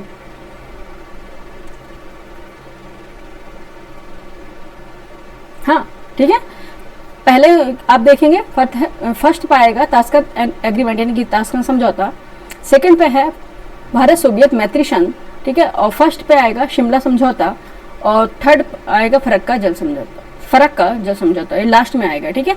4213 कहाँ पे होगा, 4213 100 का option A, 4213 option A. Chronological order क्या हो गया इसका, क्या हो गया बच्चे, पहले ताशकंद समझौता, देन भारत सोवियत मैत्री संधि, देन शिमला समझौता, एंड आफ्टर देन कौन सा हो जाएगा, थर्ड फरक्का जल समझौता, ठीक है। ऑप्शन ए हो जाएगा राइट आंसर, ऑप्शन ए 4213, ठीक है। नेक्स्ट क्वेश्चन इज 101, नाउ देखते हैं और रीड कर लेते हैं 101, ठीक है। Who among the following is known as the Shakespeare of India? Option A Kalidas, option B Panini, option C Kautilya, option D Vishnu Sharma. बताइए कौन से होंगे। हिंदी में देख लेते हैं, निम्नलिखित में से किसे भारत का शेक्सपियर कहा जाता है, ठीक है, किसे कहा जाता है, सभी बच्चे जानते हैं, ठीक है, क्या, कालिदास को, ठीक है, सिंपल सा क्वेश्चन था, कालिदास को, ठीक है। कौन से थे, Shakespeare of India Kalidas, option A. Next चलते हैं क्वेश्चन नंबर 102, फटाफट करेंगे, जहां सिंपल क्वेश्चन होंगे वहां पे नहीं रोकेंगे। क्वेश्चन नंबर 102 है, निम्नलिखित कथनों में से कौन सा सही है, ठीक है। फर्स्ट है अजंता गुफाएं बघोरा नदी की घाटी पर स्थित हैं, सेकंड ऑप्शन बी में दिया है सांची स्तूप चंबल नदी घाटी में स्थित है, और ऑप्शन सी में दिया गया है पांडु लेड़ा गुफादेव मंदिर नर्मदा नदी की घाटी में स्थित है, ऑप्शन डी है अमरावती स्तूप गोदावरी नदी घाटी में स्थित है, ठीक है। Which of the following statement is correct, ठीक है। The Ajanta caves are located in the valley of the बघोरा रिवर्स, ठीक है। ऑप्शन बी है the Sanchi stupa is located in the valley of the Chambal river, option C है the Pandulena cave temple is located in the valley of the Narmada river, option D है the Amaravati stupa is located in the valley of the Godavari river. बताइए कौन सा answer हो जाएगा, 102, ठीक है। क्या हो जाएगा, अजंता जो गुफाएं हैं बाघोरा नदी की घाटी में स्थित हैं, ठीक है। सही हमको बताना था, तो क्या था, the Ajanta caves are located in the valley of the बाघोरा रिवर, ठीक है। ऑप्शन ए इसका राइट आंसर हो जाएगा, ठीक है, ऑप्शन ए है राइट आंसर, ठीक है। फटाफट चलते हैं, क्वेश्चन नंबर सिंपल क्वेश्चन था, क्वेश्चन नंबर चलते हैं 103 पर। अगर पढ़ा है तो सिंपल है, अगर नहीं पढ़ा है तो वो फिर टफ हो जाता है, ठीक है। कोई सिंपल और टफ की डेफिनेशन नहीं होती है, ठीक है, अकॉर्डिंग वो डिपेंड करती है आपने क्या पढ़ा है। क्वेश्चन नंबर है 103, क्वेश्चन नंबर 103, नाट्य शास्त्र किसकी रचना है, ठीक है। Who is the author of the नाट्य शास्त्र, ठीक है। फर्स्ट है विश्वनाथ, ऑप्शन बी है भामा, ऑप्शन सी भरत मुनि, ऑप्शन डी है भवभूति। क्वेश्चन नंबर 103 है भवभूति की रचना है, भवभूति नहीं है, सॉरी, भरत मुनि की रचना है, ठीक है, भरत मुनि की रचना है। 103 का ऑप्शन सी हो जाएगा, दिस इज अ भरत मुनि की रचना है, सी, ठीक है। 103 का आंसर क्या हो जाएगा, सी।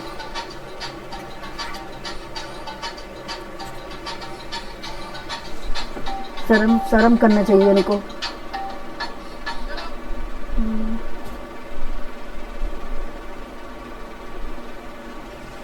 ठीक है। द कंटेंट्स ऑफ क्या था, भरत मुनि को, कोई नहीं बच्चे, कॉल आ गई थी, ठीक है। 103 ऑप्शन सी है भरत मुनि की रचना, ठीक है।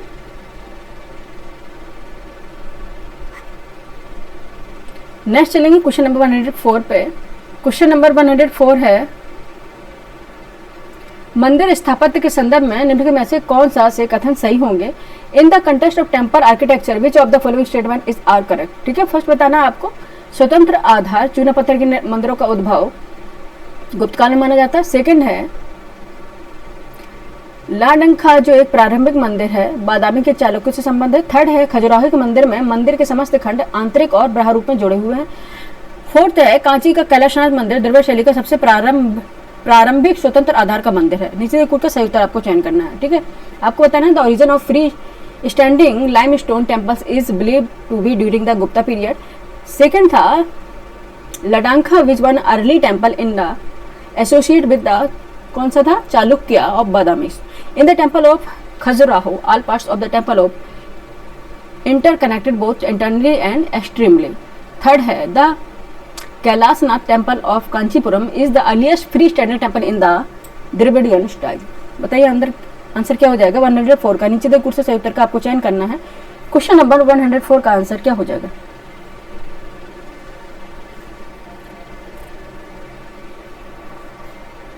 ठीक है, ये बिल्कुल सही है फर्स्ट स्टेटमेंट। सेकेंड स्टेटमेंट है, ये भी सही है। थर्ड स्टेटमेंट है खजुराहो के मंदिर के में समस्त खाने रूप में जुड़े थे, ये भी सही है।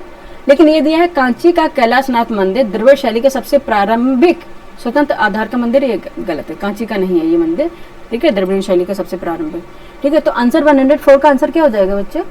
104 का आंसर क्या हो जाएगा? डी हो जाएगा, first second and third, first second and third, ठीक है, डी आंसर हो जाएगा, फर्स्ट सेकेंड एंड थर्ड।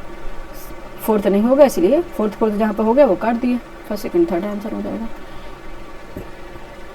104 का आंसर क्या हो जाए बच्चा? डी हो गया, ठीक है। नेक्स्ट चलेंगे क्वेश्चन नंबर 105। अच्छा, रिदम बिगड़ जाता है अगर कोई कॉल कर देना, अगर कोई पढ़ा रहा हो। क्वेश्चन नंबर 105 है, मराठों के उत्कर्ष के महत्वपूर्ण कारण निम्नलिखित में से कौन कौन से थे? फर्स्ट है महाराष्ट्र की भौगोलिक स्थिति, सेकंड है तात्कालीन धार्मिक आंदोलन, थर्ड है शिवाजी का जुझारू व्यक्तित्व, और फोर्थ है शिवाजी का दक्षिण शासकों से आर्थिक व सैन्य सहायता प्राप्त करना। नीचे दिए कुछ से सही उत्तर का आपको चयन करना है, ठीक है। Which of the following were important reason for the rise of the Maratha, ठीक है, राइज ऑफ द महाराठास, ठीक है। क्या बताना है आपको? कुछ से उत्तर आपको चयन करना है। मराठों के उत्कर्ष के महत्वपूर्ण कारण कौन कौन से थे? सही उत्तर का बताना है आपको। जो महाराष्ट्र की भौगोलिक स्थिति थी, ठीक है, महाराष्ट्र की जो भौगोलिक स्थिति थी ये डिपेंड करती है उस पर, ठीक है, उनके राइजिंग होने पर। सेकंड है तात्कालिक धार्मिक आंदोलन थे, ये भी था। शिवाजी का जुझारू व्यक्तित्व भी था, the combative personality of Shivaji, ये भी ठीक है। लेकिन इसमें बताया कि शिवाजी का दक्षिण शासकों से आर्थिक और सैन्य सहायता प्राप्त करना नहीं, उन्होंने कभी भी दक्षिण से सैन्य सहायता प्राप्त नहीं की थी, ठीक है। तो नीचे दिए कुछ से उत्तर आपको चयन करना, 4 है, वहाँ पे काट दीजिए, ये भी होगा, ये भी नहीं होगा, तो क्या हो जाए? उपयोग सभी तो होंगे नहीं, ठीक है, होगा 1 2 3, ऑप्शन ए हो जाएगा राइट आंसर। 105 का आंसर हो जाएगा ऑप्शन ए, ठीक है। नेक्स्ट चलेंगे क्वेश्चन नंबर 106 पे। क्वेश्चन नंबर 106 है, उस्ताद मंसूर खान किसके शासनकाल के प्रसिद्ध चित्रकार थे? आपको बताना, Ustad Mansur Khan was famous painter during the reign of रेंग ऑफ रिजाइन ऑफ नहीं है, रीजन क्या गए वो, रेंग ऑफ, बताइए। उस्ताद मंसूर खान किसके शासनकाल के प्रसिद्ध चित्रकार थे? अकबर, जहांगीर, शाहजहां, औरंगजेब। 106 का आंसर बताइए बच्चे, किसके थे? जहांगीर, सभी जानते, जहांगीर के शासनकाल में थे, ठीक है, ऑप्शन बी हो गया राइट आंसर। नेक्स्ट है रुद्रमा देवी 107। रुद्रमा देवी के संदर्भ में कथनों पर विचार करना। रुद्रमा देवी वारंगल के काकती वंश की चौथी स्वतंत्र शासका थी, शासक थी, और सेकंड थी उन्होंने दक्षिण तमिलनाडु के पांड, उड़ीसा के पूर्वी गंग शासकों तथा देवगिरी के सेना शासकों को पराजित किया, ठीक। उपयुक्त में से कौन से कथन सही है आपको बताना, ठीक है। 107 का आंसर बताइए क्या हो जाएगा, ठीक है, दोनों ही सही आंसर इसके हो जाएंगे। रुद्रमा देवी वारंगल काकती वंश की चौथी शासका थी। Rudrama Devi was the 4th independent rulers of the Kakatiya dynasty of Warangal, ठीक है। सेकंड है she defeated the Pandyas of southern Tamil Nadu, the eastern Ganga rulers of Orissa and the southern rulers of Devagiri, ठीक है। कौन से हो जाएंगे? दोनों ही सही है, बोथ आर करेक्ट, सी, ठीक है, सी आंसर हो जाएगा। 107 का आंसर हो जाएगा सी। नेक्स्ट चलेंगे क्वेश्चन नंबर 108 पर। क्वेश्चन नंबर 108 है, एनडीबी न्यू डेवलपमेंट बैंक में सदस्यता मिलने का सबसे संभावित लाभ क्या हो सकता है, ठीक है। What is the most likely benefits of gaining membership of the NDB new development bank, ठीक है। कौन सा हो जाएगा? ऑप्शन है सैन्य सहयोग मिलेगा, मिलिट्री कॉपरेशन हो जाएगा, ठीक है, मुद्रा विनिमय सुविधा हो जाएगी, बुनियादी ढांचा वित्त पोषण हो जाएगा, या व्यापार प्रतिबंध हटाना होगा। बताइए क्या हो जाएगा? 108 का आंसर बताइए, ठीक है। क्या हो जाएगा कि बुनियादी ढांचा वित्त पोषण, यानी कि आपको मिल जाएगा इंफ्रास्ट्रक्चर फाइनेंसिंग, एक मिनट, बुनियादी ढांचा वित्त पोषण, ठीक है, इंफ्रास्ट्रक्चर फाइनेंसिंग, ठीक है, ये सुविधा मिलेगी, लाभ होगा ये, ठीक है। नेक्स्ट चलेंगे क्वेश्चन नंबर 108 का सी हो गया। 109 पे चलते हैं। क्वेश्चन नंबर 109 हियर इज, हाल ही में मध्य पूर्व में हुए घटनाक्रमों के संदर्भ में निम्नलिखित में से कौन से कथन सही है? फर्स्ट है इजराइल द्वारा ईरान पे किए गए ऑपरेशन राइजिंग लाइन का उद्देश्य केवल सैन्य ठिकानों को हमला करना था। सेकंड है अमेरिका ने सीधे युद्ध में भाग नहीं लिया। थर्ड है ईरान ने ऑपरेशन मिडनाइट हैमर के तहत जवाबी हमला किया। फोर्थ है भारत ने इस संघर्ष में मध्यस्थता की भूमिका निभाई। नीचे दे कोड से आपको उत्तर चयन करना है। ऑप्शन ए में केवल 1 2 है, बी में केवल 2, सी में केवल 3 4 और डी में 1 2 3 4। Which is the context of the recent development in the Middle East, which the following statement is are correct. First है Israel operation rising lion targeted only military installation in Iran. Third है the United States did not directly participate in war. Third है Iran responded with the counter attack under Operation Midnight Hammer. Fourth है Indian played mediating role in the conflict. Select the correct answer using the code given below. बताइए answer क्या हो जाएगा। अब तो बता सकते हैं आप आंसर, हिंदी और इंग्लिश दोनों में ही मैंने बताया है आपको। क्वेश्चन नंबर 109 पहले ही हम पकड़ लेंगे। इजराइल द्वारा ईरान पर किया गया ऑपरेशन राइजिंग लाइन, इसमें क्या बताया गया है, केवल सैन्य ठिकानों पे है। ठीक है, इन्होंने क्या बताया, Israel operation rising line target only military installation in Iran, only बताया है, नहीं नहीं नहीं नहीं नहीं, ठीक है, बिल्कुल नहीं होगा, केवल यहाँ पे लगा दिया है, सैन्य ठिकानों पर हमला करना इनका मोटो नहीं था। This is not correct. ठीक है, सेकंड है अमेरिका ने सीधे युद्ध में भाग नहीं लिया। ठीक है, सेकंड 109 का देख लेते हैं। ठीक है, भाग नहीं लिया, इसमें क्या पूछा था, कथन सही है, कौन से कथन सही, ठीक है, नहीं लिया था, ये बिल्कुल सही है। और थर्ड था ईरान ने ऑपरेशन मिडनाइट हैमर के तहत जवाबी हमला किया था, नहीं, ईरान का हमला कहाँ मिडनाइट हैमर है, वो तो अलग ही नाम था, कुछ याद है ऐसा, ईरान ने जो हमला किया था। ठीक है, एक बार देख लीजिएगा आप घटना चक्र में। ठीक है, फोर्थ है भारत ने इस संघर्ष में मध्यस्थता की भूमिका निभाई। ठीक है, भारत ने इस संघर्ष में मध्यस्थता की भूमिका निभाई, कहाँ निभाई भाई, ऐसा तो भारत वैसे भी गुड नॉन अलाइनमेंट यानी गुट निरपेक्ष भारत है भाई, ऐसा तो कहीं होगा ही नहीं है। आंसर क्या हो जाएगा, आंसर इसका 109 का आंसर क्या हो जाएगा, बी हो जाएगा, केवल 2, ऑप्शन बी ओनली। ठीक है, option B only, option B only इसका राइट, केवल 2। ठीक है, केवल 2 आंसर होगा। नेक्स्ट चलेंगे क्वेश्चन नंबर 110। क्वेश्चन नंबर 110 इनमें में से कौन सा कथन सही नहीं है, आपको बताना कौन सा नहीं है, यहाँ पे नहीं अंडरलाइन करते हैं। विच of the following statement is not correct. ठीक है, फर्स्ट है ऑप्शन है T20 विश्व कप 2024 की मेजबानी में देशों ने की थी। ठीक, T20 विश्व कप 2024 की मेजबानी 2 देशों ने की थी, 2 देशों ने की थी। इनके क्या क्या बोल रहे हैं, the T20 world cup 2024 was hosted by the 2 countries. ठीक है, hosted by the 2 countries. Option B Jasprit Bumrah को मैन ऑफ द मैच चुना गया, यानी कि Jasprit Bumrah was chosen as the man of the match. Option C है भारत ने अब तक 2 बार T20 विश्व कप जीता, यानी कि India was won the T20 world cup title twice so far. ठीक है, नेक्स्ट है डी पैट कमिंग्स ने लगातार 2 मैचों में हैट्रिक ली, पैट नहीं पैट कमिंग्स ने लगातार 2 मैचों में हैट्रिक ली। क्या है, Pat Cummins took at the hat trick in 2 consecutive matches. ठीक है, आपको मैं बता रहा है कंस्टिट्यूशन, पैट कमिंग्स ने लगातार 2 मैचों में हैट्रिक ली। ठीक है, आपको बताना कौन सा सही नहीं, 110 का बताइए। जसप्रीत बुमराह को मैन ऑफ द मैच चुना गया, ये कहाँ पे है, जसप्रीत बुमराह को मैन ऑफ द मैच चुना गया, ये तो गलत है। ठीक है, यही सही नहीं है। ठीक है, जसप्रीत बुमराह को मैन ऑफ द मैच नहीं चुना गया था, किससे चुना गया था बताइए, कमेंट करके बताइए किससे चुना गया था। ठीक है, ऑप्शन बी राइट आंसर हो जाएगा, 110 का बी राइट आंसर हो जाएगा। नेक्स्ट चलेंगे क्वेश्चन नंबर 111 पर। क्वेश्चन नंबर 111 इज लखनऊ में भारत का पहला सैनिक स्कूल स्थापित होने के समय उत्तर प्रदेश के मुख्यमंत्री कौन थे। अच्छा, नाइस क्वेश्चन। लखनऊ में भारत का पहला सैनिक स्कूल स्थापित होने के समय उत्तर प्रदेश के मुख्यमंत्री कौन थे। Who was the chief minister of Uttar Pradesh when India's first Sainik school was established in Lucknow. ठीक है, ऑप्शन है हेमवती नंदन बहुगुणा थे, ऑप्शन बी है डॉक्टर संपूर्णानंद थे, ऑप्शन सी सुचेता कृपलानी थी, या फिर डॉक्टर डी, या फिर ऑप्शन डी है गोविंद बल्लभ पंत थे। बताइए क्या हो जाएंगे, 111 का आंसर बताइए, हो जाएंगे कौन से थे वो, डॉक्टर संपूर्णानंद थे। ठीक है, डॉक्टर संपूर्णानंद थे जब सैनिक स्कूल स्थापित हुआ था पहला। ठीक है, पहले सैनिक स्कूल की बात हो रही। ठीक है, ऑप्शन बी हो जाएगा राइट आंसर। ठीक है, डॉक्टर संपूर्णानंद। ठीक है, क्या थे, कौन से चीफ मिनिस्टर थे, डॉक्टर संपूर्णानंद। नेक्स्ट चलते क्वेश्चन नंबर 112। क्वेश्चन नंबर 112 है मेजराना फर्स्ट क्या है। ठीक है, what was is Majorana first है भारत की पहली super conducting chip. Option B है अमेजन द्वारा विकसित AI प्रोसेसर। ऑप्शन सी है माइक्रोसॉफ्ट द्वारा विकसित प्रायोगिक quantum chip. Option D ISRO की क्वांटम एनक्रिप्शन तकनीकी। 112 का आंसर बताइए बच्चों, क्या हो जाएगा 112 का आंसर। ठीक है, ये क्या है, माइक्रोसॉफ्ट द्वारा विकसित प्रायोगिक क्वांटम चिप, ये है the experiment quantum chip developed by the Microsoft. Option C इसका राइट आंसर हो जाएगा। ठीक है, C is the right answer of this question. Next question चलते हैं। Next question number 113। बजट 2025-26 में कुल व्यय का कौन सा घटक सबसे बड़ा है। ठीक है, आपको बताना in the budget 2025-26 which components account of the largest share of the total expenditure. ठीक है, कौन सा हो जाएगा? ऑप्शन ए रक्षा व्यय, ऑप्शन बी ब्याज भुगतान यानी कि डिफेंस एक्सपेंडिचर होगा, इंटरेस्ट पेमेंट होगा, पेंशन होगी, फूड सब्सिडी होगी। बताइए अब सबसे बड़ा जो व्यय था वो कौन सा था? सभी पता है क्या होगा? Interest payment. सबसे ज्यादा ब्याज भुगतान पे जाता है हमारा व्यय, ठीक है, सबसे ज्यादा किस पे?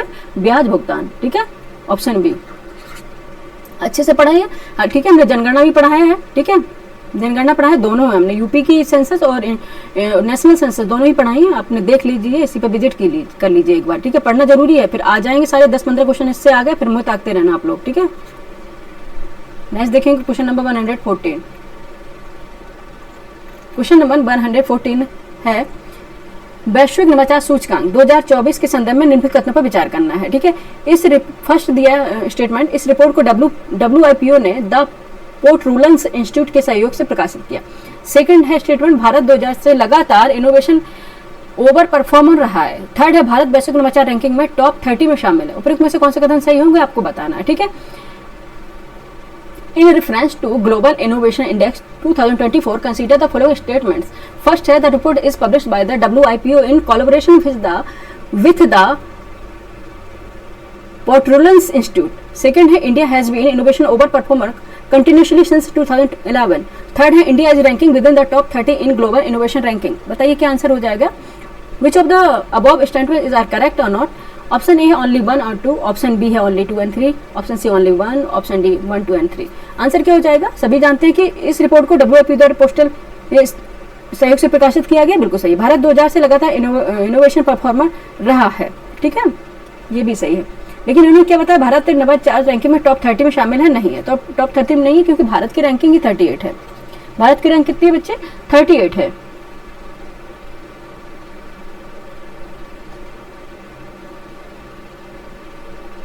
ठीक है, 38 है, तो फिर ये तो गलत हो गया हमारा, है ये गलत हो गया, तो 1, 2 सही है, ठीक है। 114 का आंसर क्या हो जाएगा? ओनली ए, ऑप्शन ए हो जाएगा, केवल 1 और 2, ठीक है, केवल 1 और 2, ऑप्शन ए इसका राइट आंसर हो जाएगा, ठीक है, ऑप्शन ए इसका राइट आंसर हो जाएगा, ठीक है। नेक्स्ट क्वेश्चन पे चलेंगे, क्वेश्चन नंबर 115, देखते क्या पूछ रहा है।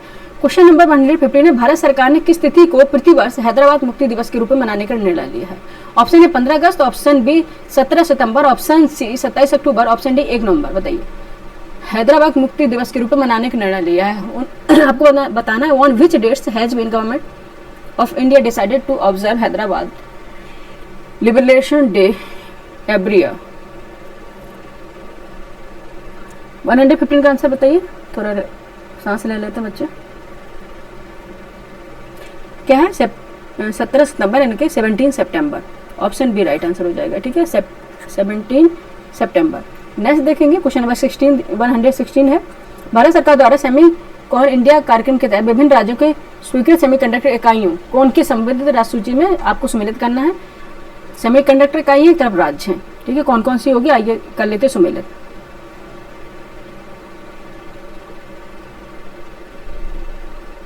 ठीक है, ए का क्या हो जाएगा?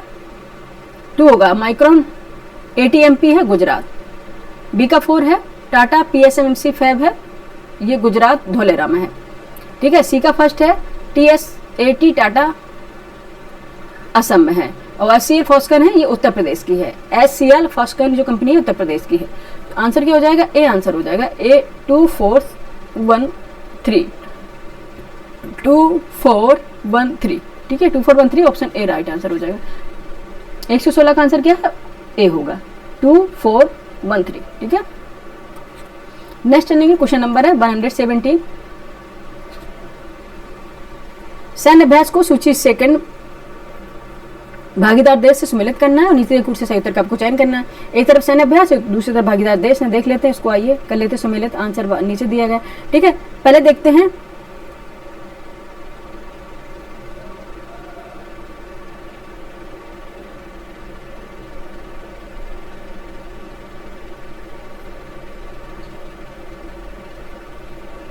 ठीक है, नोमैडिक एलिफेंट है मंगोलिया, ठीक है। सैन्य अभ्यास किस भागीदार देश है? मंगोलिया, ठीक है। शक्ति संबंधित है फ्रांस से, शक्ति संबंधित है किससे? कौन सा ये मिलिट्री एक्सरसाइज है? फ्रांस से है। इंद्र संबंधित है किससे? इंद्र संबंधित है, एक मिनट, हाँ रूस से, ठीक है। इंद्र रूस है और धर्म गार्जियन जापान है, ठीक है। मिलिट्री एक्सरसाइजेज हैं और पार्टनर जो कंट्रीज हैं, नोमेडिक एलिफेंट मंगोलिया, शक्ति फ्रांस, इंद्र रूस, धर्म गार्जियन जापान। आंसर क्या हो जाएगा 117 का, ए का 2, बी का 1, ठीक है, ए का 2, बी का 1,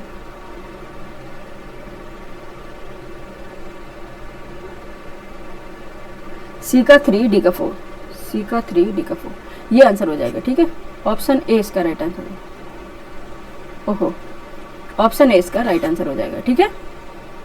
क्या हो जाएगा, यहाँ पे हम लिख दे रहे हैं ऑप्शन ए इसका राइट आंसर हो जाएगा, ठीक है। यहाँ दोनों, ओहो व्हाट हैपेंड देयर, ठीक है, दोनों हो गए। ऑप्शन ए, ये हम इंग्लिश और हिंदी मीडियम दोनों में लगा रहे थे, वो बता रहे हैं। क्वेश्चन नंबर 118 देख लेते हैं। दलहनों में आत्मनिर्भरता मिशन, दलहनों में आत्मनिर्भरता, पेन ले लीजिए। दलहनों में आत्मनिर्भरता मिशन के संदर्भ में निम्नलिखित में से कौन सा कथन सही नहीं है? सही नहीं यहाँ पर अंडरलाइन कर लेंगे। फर्स्ट, यह मिशन 6 वर्षों के लिए आरंभित किया गया है, यह है।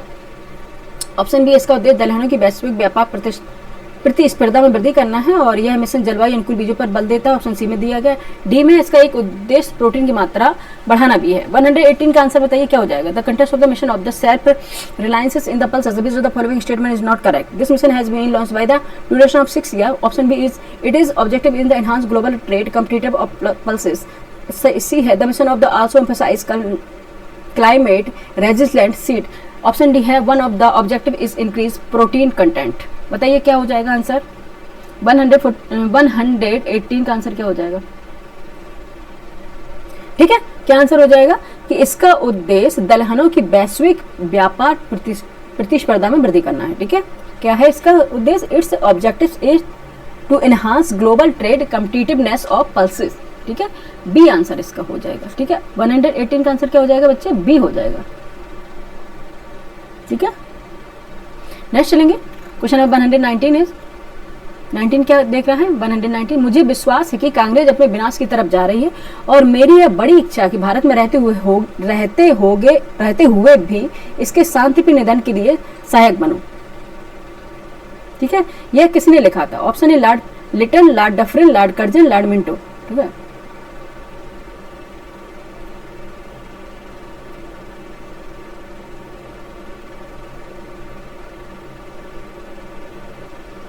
ठीक है, बताइए। आई एम कन्विंस,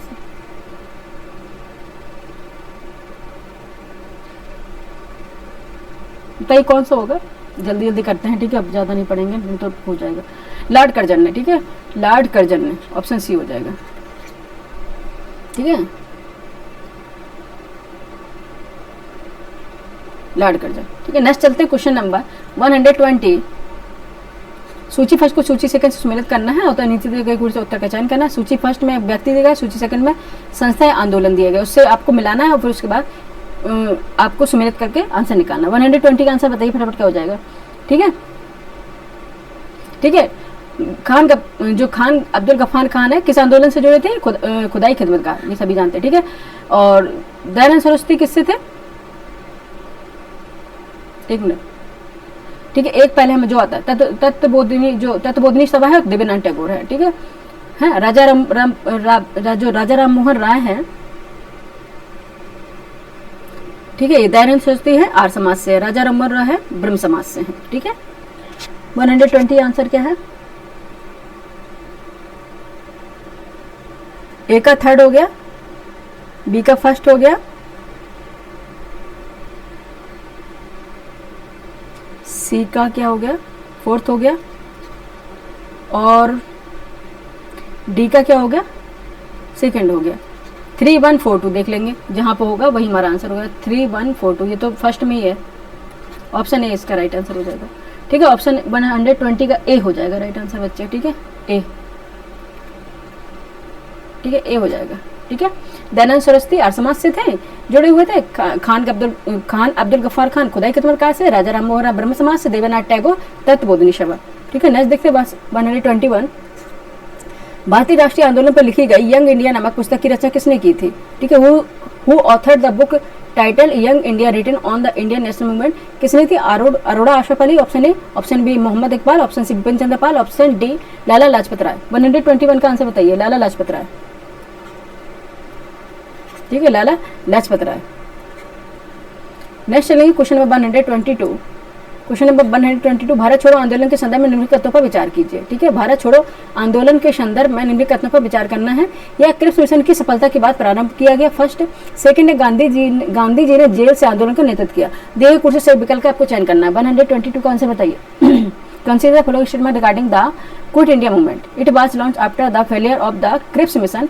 सेकंड में दिया है, Gandhi ji led the movement for jail. 122 answer है।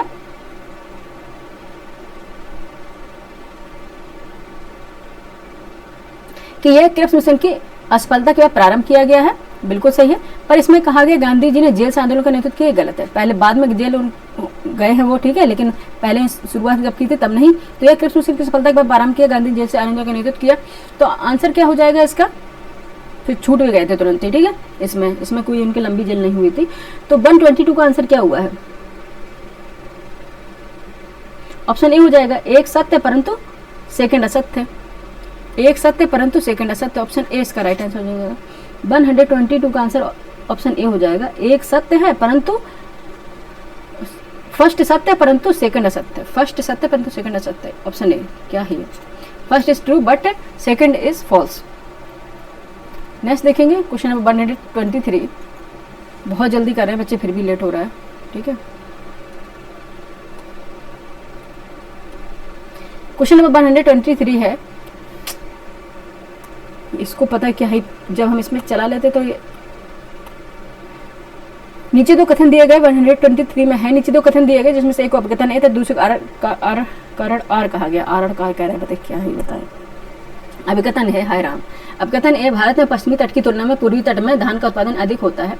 कारण आर है, भारत में पूर्वी तट पर पश्चिमी तट की तुलना में अधिक वर्षा होती है। नीचे दे कुर्सी से सही उत्तर का आपको चयन करना है, ठीक है। Below are the two statement, one is the labeled as a assertion A and the other reason R. Assertion में दिया है rice production is higher on the eastern coast of the India compared to the western coast. Reason R में है the eastern coast of India receives more rainfall than western coast. Select the correct answer using the given below. आपको answer इसमें select करना है, आप अभी बता लेते हैं, ठीक है। भारत की पश्चिम तट की तुलना में पूर्वी तट में धान का उत्पादन अधिक होता है, बिल्कुल सही है, ठीक है। पूर्वी तट में आप देखेंगे ये तो डेल्टाइस रीजन है, जितने गंगा ब्रह्मपुत्र के डेल्टा रीजन बोले, या जितनी भी नदियां सारी डेल्टा कहाँ बनाती है? पूर्वी तट पे। पश्चिमी तट पर डेल्टा नहीं बनता, वहाँ पे एस्टुअरी मिलती है, ठीक है। तो आप देखेंगे कि भारत का ये तो सही हो गया। फिर ये कारण आर बताया, भारत के पूर्वी तट पर पश्चिमी तट की तुलना में अधिक वर्षा होती नहीं है, भारत में पश्चिमी तट पे ज्यादा वर्षा होती है, ठीक है। आप देखा पश्चिमी कोस्ट है, जो वेस्टर्न कोस्ट है, वहां पे ज्यादा वर्षा होती है। तो ये तो गलत हो गया, ठीक है, ये गलत हो गया। तो आंसर जब आर गलत हो गया तो ए सही आर गलत, ए सही परंतु आर गलत, ठीक है। ए सही परंतु आर गलत, ठीक है। 124 का आंसर नहीं, 123 ए सही परंतु आर गलत, सी आंसर हो जाएगा इसका, ठीक है।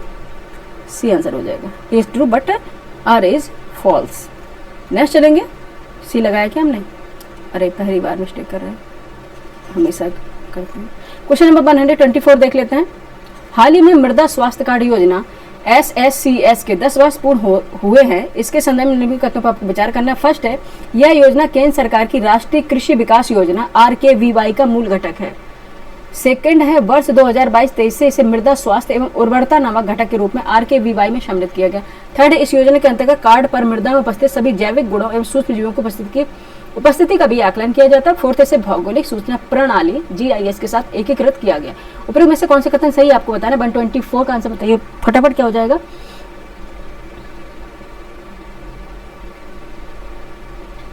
ठीक है, क्या हो जाएगा आंसर अभी देख लेते हैं, ठीक है। इसमें यह योजना केंद्र सरकार की राष्ट्रीय कृषि विकास योजना RKVY का मूल घटक है, ये गलत है, ठीक है।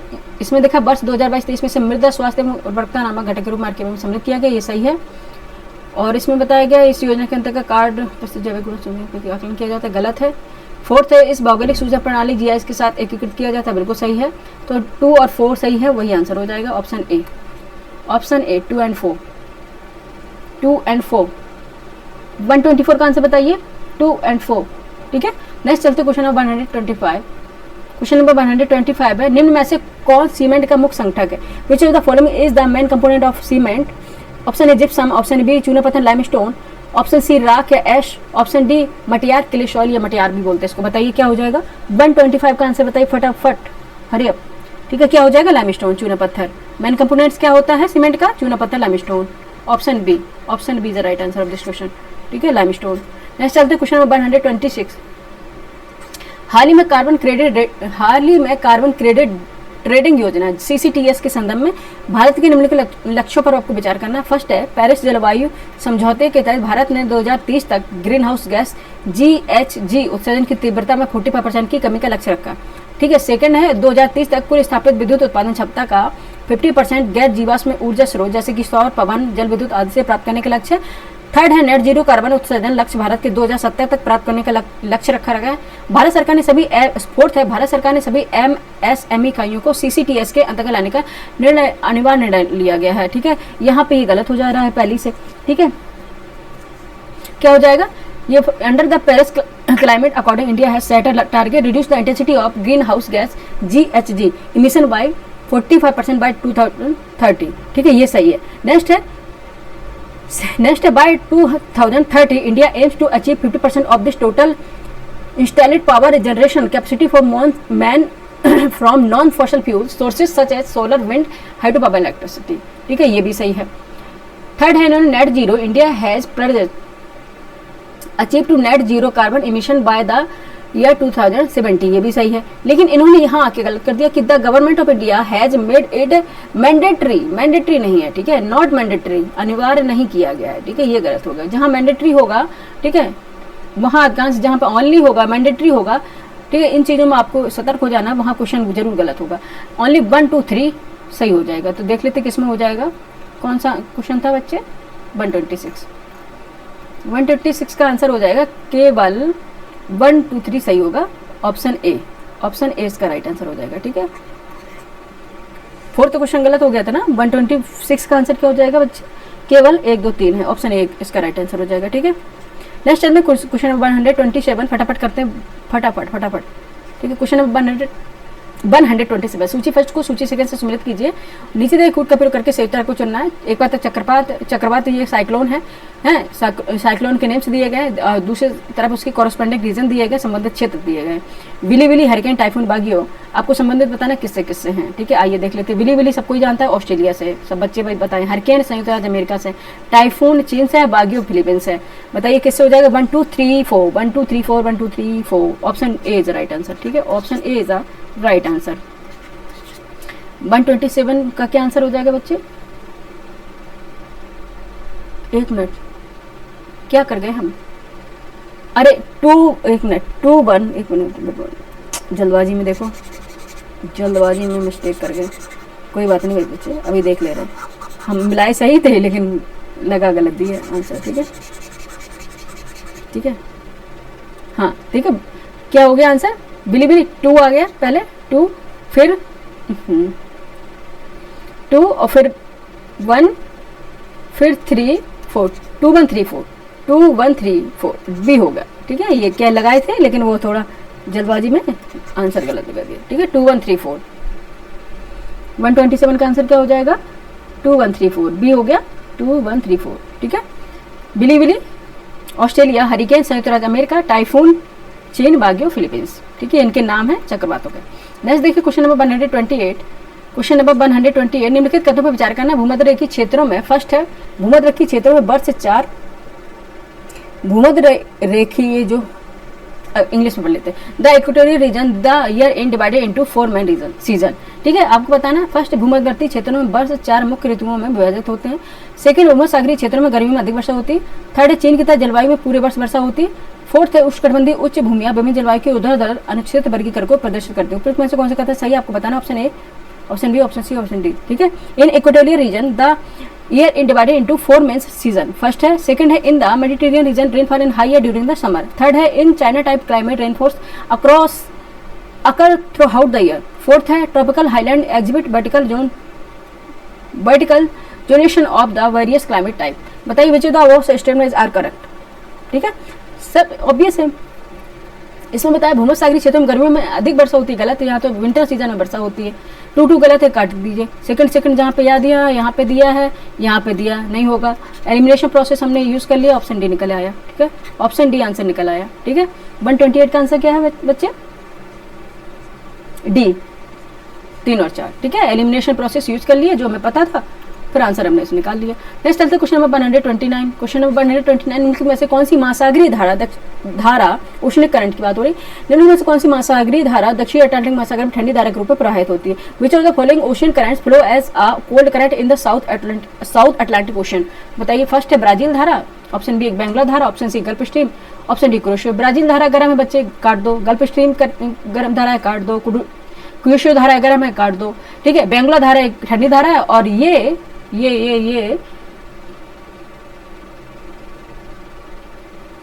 और साउथ अटलांटिक ओशन की धारा है। ठीक है, बेंगुला करंट। ये अभी आरओ का क्वेश्चन आंसर आरओ का पेपर हुआ था, उसमें पूछा गया था बेंगुला करंट। ठीक है, ऑप्शन बी हो जाएगा राइट आंसर, बेंगुला करंट। ठीक है, नेक्स्ट चलते हैं क्वेश्चन नंबर 130। क्वेश्चन नंबर 130, भारतीय संविधान के अनुसार उपराष्ट्रपति का रिक्त स्थान। ठीक है, according the Indian constitution a vacancy in the office of the vice president, option A must be filled within 3 months, option B must be filled 6 months, C है must be filled within 1 year, option D है should be filled as soon as possible as the constitution does not specify a defined time frame। ठीक है, बताइए क्या हो जाएगा। ठीक है, ये हो जाएगा यथाशीघ्र भरा जाना चाहिए, क्योंकि संविधान में किसी भी निश्चित समय सीमा का उल्लेख नहीं किया गया है वाइस प्रेसिडेंट के लिए। ठीक है, अगर प्रेसिडेंट की बात हो तब होता है 6 month के अंदर। ठीक है, 130 क्वेश्चन का आंसर बताइए, डी यथाशीघ्र भरा जाना चाहिए, क्योंकि संविधान में किसी भी निश्चित समय सीमा का उल्लेख नहीं है। ठीक है, should be filled as soon as possible as the constitution does not specify a definite time frame। Definite time frame कोई नहीं बताया गया। ठीक है, तो डी आ जाएगा इसका राइट आंसर। ठीक है, कहीं पे थोड़ा मिस्टेक हो जाए तो बच्चे देख लीजिएगा, जल्दबाजी है तो। ठीक है, जल्दबाजी में आंसर मिस्टेक नहीं होगा, पढ़ने में थोड़ा हो जाता है, आंसर कोई मिस्टेक नहीं बताएंगे हम। ठीक है, क्वेश्चन नंबर 131 है, भारतीय संविधान में संशोधन के लिए विधेयक लाया जा सकता है। ठीक है, अ bill amendment in the Indian constitution can be introduced कहाँ पे, केवल लोकसभा में, only the Lok Sabha, only in Rajya Sabha, in either the Lok Sabha और द राज्यसभा, और ऑप्शन डी में दिया in the supreme court of India. बताइए कहाँ लाया जा सकता है, अगर संविधान संशोधन विधेयक है कहाँ लाएगा। ठीक है, कहाँ लाया जाएगा, ठीक है, कहाँ लाया जाएगा। Question number 131। ठीक है, या तो लोकसभा में या राज्यसभा में। ठीक है, इन आइदर द लोकसभा और राज्यसभा। ठीक है, ऑप्शन सी राइट आंसर हो जाएगा। संविधान संशोधन विधेयक है, कहाँ लाया जाएगा, ऑप्शन सी हो जाएगा राइट आंसर। नेक्स्ट देखेंगे क्वेश्चन नंबर 132, सरकारी आयोग की सिफारिशों का संबंध है। सरकारी आयोग की सिफारिशों का संबंध है, ऑप्शन ए राजस्व वितरण से, ऑप्शन बी राष्ट्रपति की शक्तियों एवं कार्यों से, ऑप्शन सी संसद की सदस्यता से, ऑप्शन डी केंद्र राज्यों के पारस्परिक संबंधों से। बताइए, the recommendation of the Sarkaria commission are related to distribution of revenue, option B है powers and function of the president, option C है members of parliament, option D है सेंटर स्टेट रिलेशन। बताइए क्या हो जाएगा। ठीक है, ऑब्वियस सभी जानते हैं, केंद्र और राज्यों से परस्पर संबंध है, सरकारी आयोग संबंधित है, सेंटर स्टेट रिलेशनशिप। ठीक है, ऑप्शन डी राइट आंसर हो जाएगा, ऑप्शन डी इसका राइट आंसर हो जाएगा। ठीक है, डी राइट आंसर हो जाएगा 132 का। ठीक है, केंद्र और राज्यों के पारस्परिक संबंधों से संबंधित है सरकारी आयोग।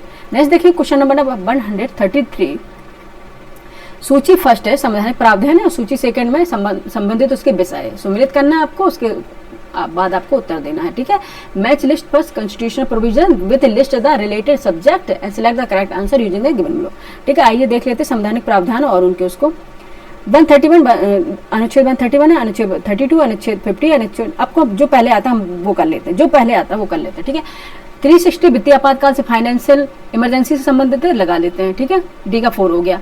ठीक है, और वहां पर देखते हैं न्यायपालिका की स्वतंत्रता किससे है, आर्टिकल 50 से है। ठीक है, इंडिपेंडेंस ऑफ जुडिशरी किससे है, ये 50 है। ठीक है, लगा देते हैं। ठीक है, ये भी हमें आता है।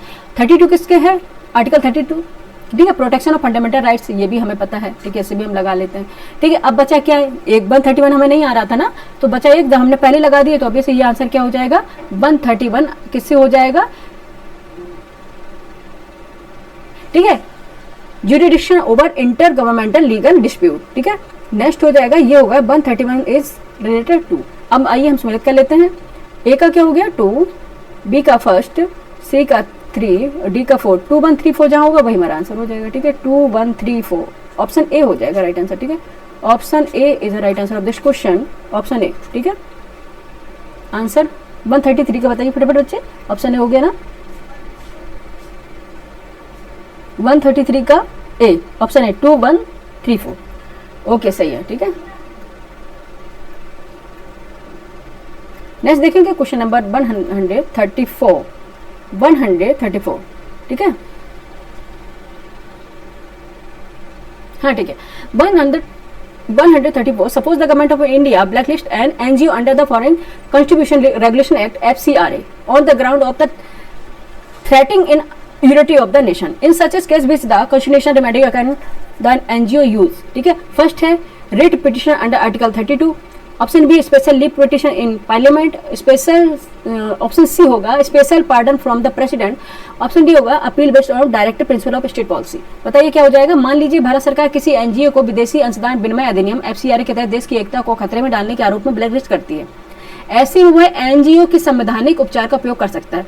आर्टिकल ऑप्शन ए में अनुच्छेद 32 के तहत रिट याचिका दायर करेगा, ऑप्शन बी संसद विशेष अनुमति याचिका दायर करेगा, ऑप्शन सी राष्ट्रपति से विशेष माफी मांगेगा, या डी में होगा नीति निर्देशक तत्वों की अपील करेगा। 134 का आंसर बताइए क्या हो जाएगा। ऑप्शन ए हो जाएगा कि अनुच्छेद 32 के तहत रिट याचिका यानी कि रिट पिटिशन अंडर आर्टिकल 32, ये उसके पास एक ऑप्शन होगा, ये काम करेगा, ठीक है। नेक्स्ट चलेंगे क्वेश्चन नंबर 132 का आंसर होगा ऑप्शन ए। 134 का आंसर क्या हो जाएगा बच्चे, ऑप्शन ए, ठीक है। नेक्स्ट चलते हैं क्वेश्चन नंबर 135। निम्नलिखित में से कौन सी क्षेत्रीय परिषद की अध्यक्षता करता है, ठीक है। आपको पता है who among the following president over the meetings of the zonal regional council, ठीक है। ऑप्शन ए फर्स्ट है भारत के प्रधानमंत्री prime minister of India, option B Bharat के गृह मंत्री home minister of India, option C क्रमानुसार क्षेत्र के मुख्यमंत्री chief minister of the respective zones in rotation, and D है भारत के वित्त मंत्री फाइनेंस मिनिस्टर ऑफ इंडिया। बताइए कौन करेंगे, ठीक है। जो राष्ट्रीय परिषद क्षेत्रीय परिषद की अध्यक्षता है वो भारत के गृह मंत्री करते हैं यानी होम मिनिस्टर ऑफ इंडिया करते हैं, ठीक है। ऑप्शन बी, ये कई बार क्वेश्चन आया, रिपीटेड क्वेश्चन है। 135 का आंसर क्या हो जाएगा बच्चे, भारत के गृह मंत्री, ऑप्शन बी, ठीक है। नेक्स्ट चलेंगे क्वेश्चन नंबर 136। एक राष्ट्र एक चुनाव की परिकल्पना संविधान के किस नीति निर्देशक सिद्धांत से सबसे अधिक मेल खाती है, ठीक है। The concept of the one nation one election aligns most closely with which of the following directive principle of the constitution, ठीक है। यूनिफॉर्म सिविल कोड फर्स्ट है, option A uniform civil code यानी कि UCC, option B है strengthening of democracy, option C empowerment of panchayat, option D है centre state coordination. बताइए option A समान नागरिक सहायता, या बी लोकतंत्र का सुदृढ़ीकरण, या सी पंचायतों को अधिकार देना, या डी केंद्र संबंध, एक राष्ट्र एक चुनाव। 136 क्या है, लोकतंत्र का सुदृढ़ीकरण यानी strengthening of democracy, option B हो जाएगा स्ट्रेंथिंग ऑफ डेमोक्रेसी। 136 का आंसर हो जाएगा बी, ठीक है। नेक्स्ट चलेंगे क्वेश्चन नंबर 137। क्वेश्चन नंबर 137 है, मान लीजिए सपोज बहुत करवा रहे हैं, मान लीजिए एक राज्य सरकार ने नगर निगम की 50% आरक्षित सीमा को पार करते हुए महिलाओं को 60% सीटें आरक्षित कर दी हैं, तब इस स्थिति में कौन सा संवैधानिक सिद्धांत उल्लंघन की आशंका दर्शाता है। ऑप्शन ए जनसंख्या के अनुपात का उल्लंघन होता है, ऑप्शन बी न्यायपालिका की अवमानना होती है, ऑप्शन सी समानता का अधिकार आर्टिकल 14 का उल्लंघन होता है, ऑप्शन डी है संविधान की 7वीं अनुसूची का उल्लंघन है, ठीक है। अब आपको बताना, suppose a statement government reserve 60% of the state of women in municipal corporation thereby exceeding the 50% reservation limit, which constitutional principles is likely to be violated in the situation, ठीक है। First violation of proportional representation, option B contempt of the judiciary, option C right to equality article 14 का violation होगा, option D violation of the 7th schedule of the constitution, ठीक है। Obvious बात है कि समानता का अधिकार जो आर्टिकल 14 उसका उल्लंघन होगा, ठीक है। अगर हम रिजर्वेशन की सीमा 50% आरक्षण से ज्यादा कर दे रहे हैं रिजर्वेशन को, तो ये क्या है, समानता का अधिकार का उल्लंघन होगा। फिर और भी जो है कि सभी को इक्वल, कॉन्स्टिट्यूशन क्या कहता है, ठीक है, राइट टू इक्वलिटी, ठीक है, सभी लोग इक्वल हैं। अगर हम इसको 50% से आरक्षण ज्यादा कर दे रहे हैं तो समानता का अधिकार का उल्लंघन होगा। 137 है सी, समानता का अधिकार उल्लंघन, ठीक है, सी ऑप्शन हो जाएगा। नेक्स्ट चलते हैं क्वेश्चन नंबर 138। क्वेश्चन नंबर 138, निम्नलिखित में से कौन सा कथन वन प्राणियों के विलुप्तीकरण का प्रमुख कारण नहीं है तो अंडरलाइन करेंगे यहाँ पे, ठीक है। Which of the following is not major causes of the wild life extinction, ठीक है, कौन सा होगा, नॉट, ठीक है। एक्सटिंक्शन कौन सा हो जाए, ऑप्शन ए प्राकृतिक आवास का नष्ट होना, ऑप्शन बी जंगलों में आग लगना, सी वन प्राणियों का अवैध वाणिज्यिक व्यापार है, जनसंख्या की तीव्र वृद्धि, ठीक है। कौन सा नहीं होगा, प्राकृतिक आवास का नष्ट होना उससे हो गई है, ठीक है। वन प्राणियों का जो वाइल्ड लाइफ जो एनिमल्स हैं उनका विलुप्तीकरण हो रहा है, जंगलों में आग लगने से भी होता है, वन प्राणियों अवैध ये जो होता है illegal commercial trade off wild life, ये तो बिल्कुल ही है, ठीक है। लेकिन जनसंख्या की तीव्र वृद्धि इससे कोई मायने नहीं रखती, ठीक है। डी इसका कारण नहीं है, ठीक है, डी इसका कारण नहीं। 138 का आंसर हो जाएगा ऑप्शन डी, जनसंख्या की तीव्र वृद्धि, ठीक है। नेक्स्ट देखेंगे क्वेश्चन नंबर 139, फटाफट देख लेते हैं। क्वेश्चन नंबर 139, सूची फर्स्ट स्थल को सूची सेकंड संरक्षित जीव से सम्मिलित कीजिए तथा नीचे गुण से सही उत्तर का चयन करना। सूची फर्स्ट है एक तरफ सूची सेकंड दी गई है। फर्स्ट है काजीरंगा गिर राष्ट्रीय उद्यान, कार्बेट राष्ट्रीय उद्यान, बेलिनकोटा अभ्यारण्य, बताइए कौन सा इसमें होगा।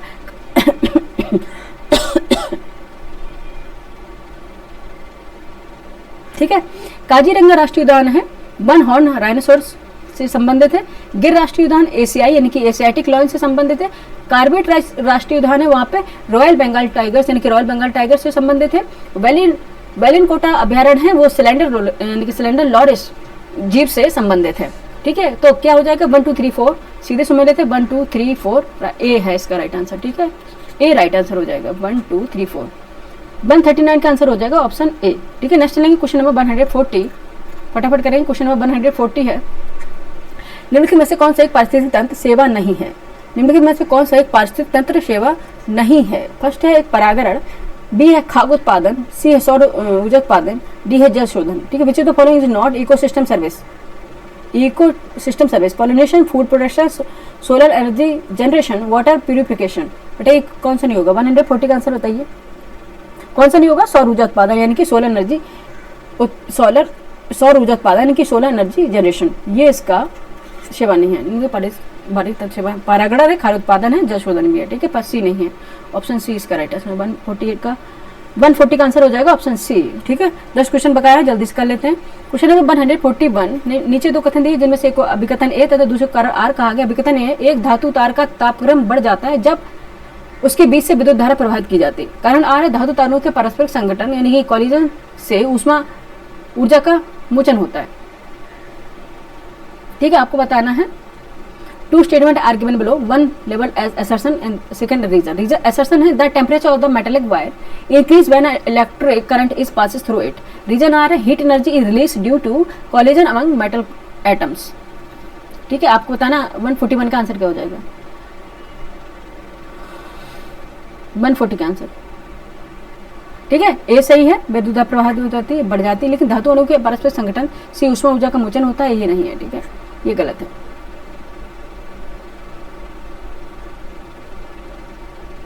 ठीक है, क्या हो जाएगा 141 का आंसर क्या हो जाएगा बच्चे, सी हो जाएगा। ए सही परंतु आर गलत, ए सही परंतु आर गलत, सी हो जाएगा, ए सही परंतु आर गलत। 141 का आंसर क्या हो जाएगा, सी, ए सही परंतु आर गलत, ठीक है। नेक्स्ट देखिए क्वेश्चन नंबर 142, सूची फर्स्ट को सूची सेकंड से सम्मिलित कीजिए तथा नीचे देखिए से सही उत्तर का आपको चयन करना है, ठीक है। एक तरफ वैज्ञानिक है, एक तरफ उसके सिद्धांत आविष्कार है, यानी कि साइंटिस्ट है, उनके बाद थ्योरी डिस्कवरी जो उन्होंने की है वो दिया गया है, ठीक है। अब ये मिला लेते हैं। फर्स्ट मैक्सवेल है, न्यूटन है, आइंस्टीन है, हाइजेनबर्ग है, ठीक है। इन्होंने किसके सिद्धांत दिए थे आपको मिलाने हैं। क्वेश्चन नंबर 102, ठीक है, देख लेते हैं। मैक्सवेल है विद्युत चुंबकीय सिद्धांत, इलेक्ट्रोमैग्नेटिक थ्योरी, ठीक है। मैक्सवेल है विद्युत चुंबकत्व सिद्धांत, इलेक्ट्रोमैग्नेटिक थ्योरी, ठीक है। न्यूटन है गति के नियम, लॉ ऑफ मोशन, ठीक है, लॉ ऑफ मोशन दिए गए थे। आइंस्टीन दिए हैं थ्योरी ऑफ रिलेटिविटी यानी कि है सापेक्षता सिद्धांत, और हाइजेनबर्ग ने दिया अनिश्चितता का सिद्धांत, अनसर्टेनिटी प्रिंसिपल अनिश्चितता का सिद्धांत, ठीक है। तो क्या हो जाएगा 1 2 3 4 जिसमें सीधे सुमेले तो ऑप्शन ए हो जाएगा, ऑप्शन ए हो जाएगा, ठीक है। 142 का आंसर हो जाएगा ऑप्शन ए, 1 2 3 4, ठीक है, सीधे सुमेलित हैं, ठीक है। नेक्स्ट देखेंगे क्वेश्चन नंबर 143, निम्नलिखित में से कौन सा तत्व समान ताप और दाब पर द्रव्यावस्था में पाया जाता है। ऑप्शन ए ब्रोमीन, क्लोरीन, फ्लोरीन, आयोडीन। आपको बताएं विच of the following elements found in liquid statement at normal temperature and pressure, ठीक है। 143 का आंसर बताइए क्या हो जाएगा, ब्रोमीन, क्या हो जाएगा, ब्रोमाइन, इंग्लिश में कहेंगे ब्रोमीन पाई जाएगी, ठीक है, जो समान ताप और दाब पर द्रव्यावस्था में मिलती है, ठीक है। 143 का आंसर क्या हो जाएगा, ए। नेक्स्ट चलेंगे क्वेश्चन नंबर 144, निम्नलिखित तत्व समूह में से कौन सा एक पृथ्वी पर जीवन की उत्पत्ति के लिए मूलतः उत्तरदायी था, ठीक है। Option A hydrogen, oxygen, sodium, option B carbon, hydrogen, nitrogen, option C oxygen, calcium, phosphorus, option D carbon, hydrogen, potassium. Which of the following groups of element was primarily responsible for the origin of life on earth. बताइए कौन सा हो जाएगा, कौन सा पृथ्वी पर जीवन की उत्पत्ति के लिए उत्तरदायी होगा, ये कौन से कारक उत्तरदायी होंगे, कौन से एलिमेंट्स होंगे जो उत्तरदायी होंगे। 144 का आंसर बताइए। ठीक है, कार्बन, हाइड्रोजन, नाइट्रोजन, तीनों हैं। Carbon, hydrogen, nitrogen, option B हो जाएगा, कार्बन, हाइड्रोजन, नाइट्रोजन। 144 का आंसर क्या हो जाएगा बच्चे, बी, कार्बन, हाइड्रोजन, नाइट्रोजन। ठीक है, नेक्स्ट चलेंगे क्वेश्चन नंबर 145। क्वेश्चन नंबर 145, गुर्दे की पथरी किसके कारण बनती है। Kidney stone are formed due to which of the following? Deposition of protein, crystallization of oxalates, accumulation of sand particles या deposition of fats। बताइए किससे होता है। ऑप्शन ए है प्रोटीन का अपक्षेपण से, ऑप्शन बी ऑक्जेलेट का किशीकरण से, ऑप्शन सी रेत के कणों के जमाव से, ऑप्शन डी वसा का जमाव। किससे होता है, ऑक्जेलेट का क्रिस्टलीकरण, बी। ये आरओ में पिछली बार जब हुआ था क्वेश्चन, जिसका री एग्जाम हुआ था उसमें आया था, क्रिस्टलाइजेशन ऑफ ऑक्जेलेट्स। 145 का आंसर है ऑक्जेलेट का क्रिस्टलीकरण। ठीक है, इसके कारण गुर्दे की पथरी बनती है। ठीक है, ऑप्शन बी हो गया। नेक्स्ट चलेंगे क्वेश्चन 146। किस कोशिकांग को पावर हाउस ऑफ सेल कहा जाता है। Lysosome, mitochondria, Golgi body, endoplasm, reticulum. ठीक है, which cell organelles is called the power house of the cell. Lysosome, mitochondria, Golgi body, endoplasmic reticulum. बताइए कौन सा होगा, mitochondria power house of the cell. ठीक है, कई बार पूछा है, कितनी बार रिपीट है नहीं पता हमें। ठीक है, बहुत रिपीटेड क्वेश्चन है। 146 का आंसर कितना हो गया, B, mitochondria, option B. Next चलेंगे क्वेश्चन नंबर 147। पत्तियों की कौन सी संरचना गैसों का आदान प्रदान नियंत्रित करती है। ठीक है, which structure is leaves regulate the exchange of gases. Which structure is leaves regulates the exchange of gases. Chloroplast, stomata, xylem, phloem. बताइए कौन सा हो जाएगा, स्टोमेटा। ठीक है, पत्तियों में कौन सी संरचना गैसों का आदान प्रदान नियंत्रित करती है, वो स्टोमेटा के द्वारा होता है, ऑप्शन बी। 147 का आंसर क्या हो जाएगा, option B, stomata. Next question number 148 इज, यदि किसी पारिस्थितिकी तंत्र में नाइट्रोजन स्थिरीकरण करने वाले जीवों की संख्या बहुत घट जाए तो इसका सबसे पहला प्रभाव किस पर पड़ेगा। ठीक है, if the number of nitrogen fixation organism is in an ecosystem drastically decrease, what would be the most immediate impact. ठीक है, क्या हो जाएगा, ऑप्शन ए, CO2 चक्र, बी, प्रोटीन संश्लेषण, सी, ऊर्जा प्रवाह, डी, प्रकाश संश्लेषण। ठीक है, ड्रास्टिकली डिक्रीज हो जाए, क्या हो जाए, ड्रास्टिकली डिक्रीजेस। ठीक है, अचानक घट जाए तो क्या हो जाएगा कि प्रकाश संश्लेषण पर प्रभाव पड़ेगा। ठीक है, 148 का आंसर क्या हो जाएगा, प्रोटीन संश्लेषण, यानी कि प्रोटीन सिंथेसिस। ओहो, प्रकाश संश्लेषण, प्रोटीन सिंथेसिस। ठीक है, ऑप्शन बी हो जाएगा, ऑप्शन बी हो जाएगा, प्रोटीन सिंथेसिस। ठीक है, ऑब्वियस बात है कि जब जो नाइट्रोजन स्थिर कर रहे थे ना, प्रोटीन का जो संश्लेषण हो रहा था वो नहीं हो पाएगा फिर। ठीक है,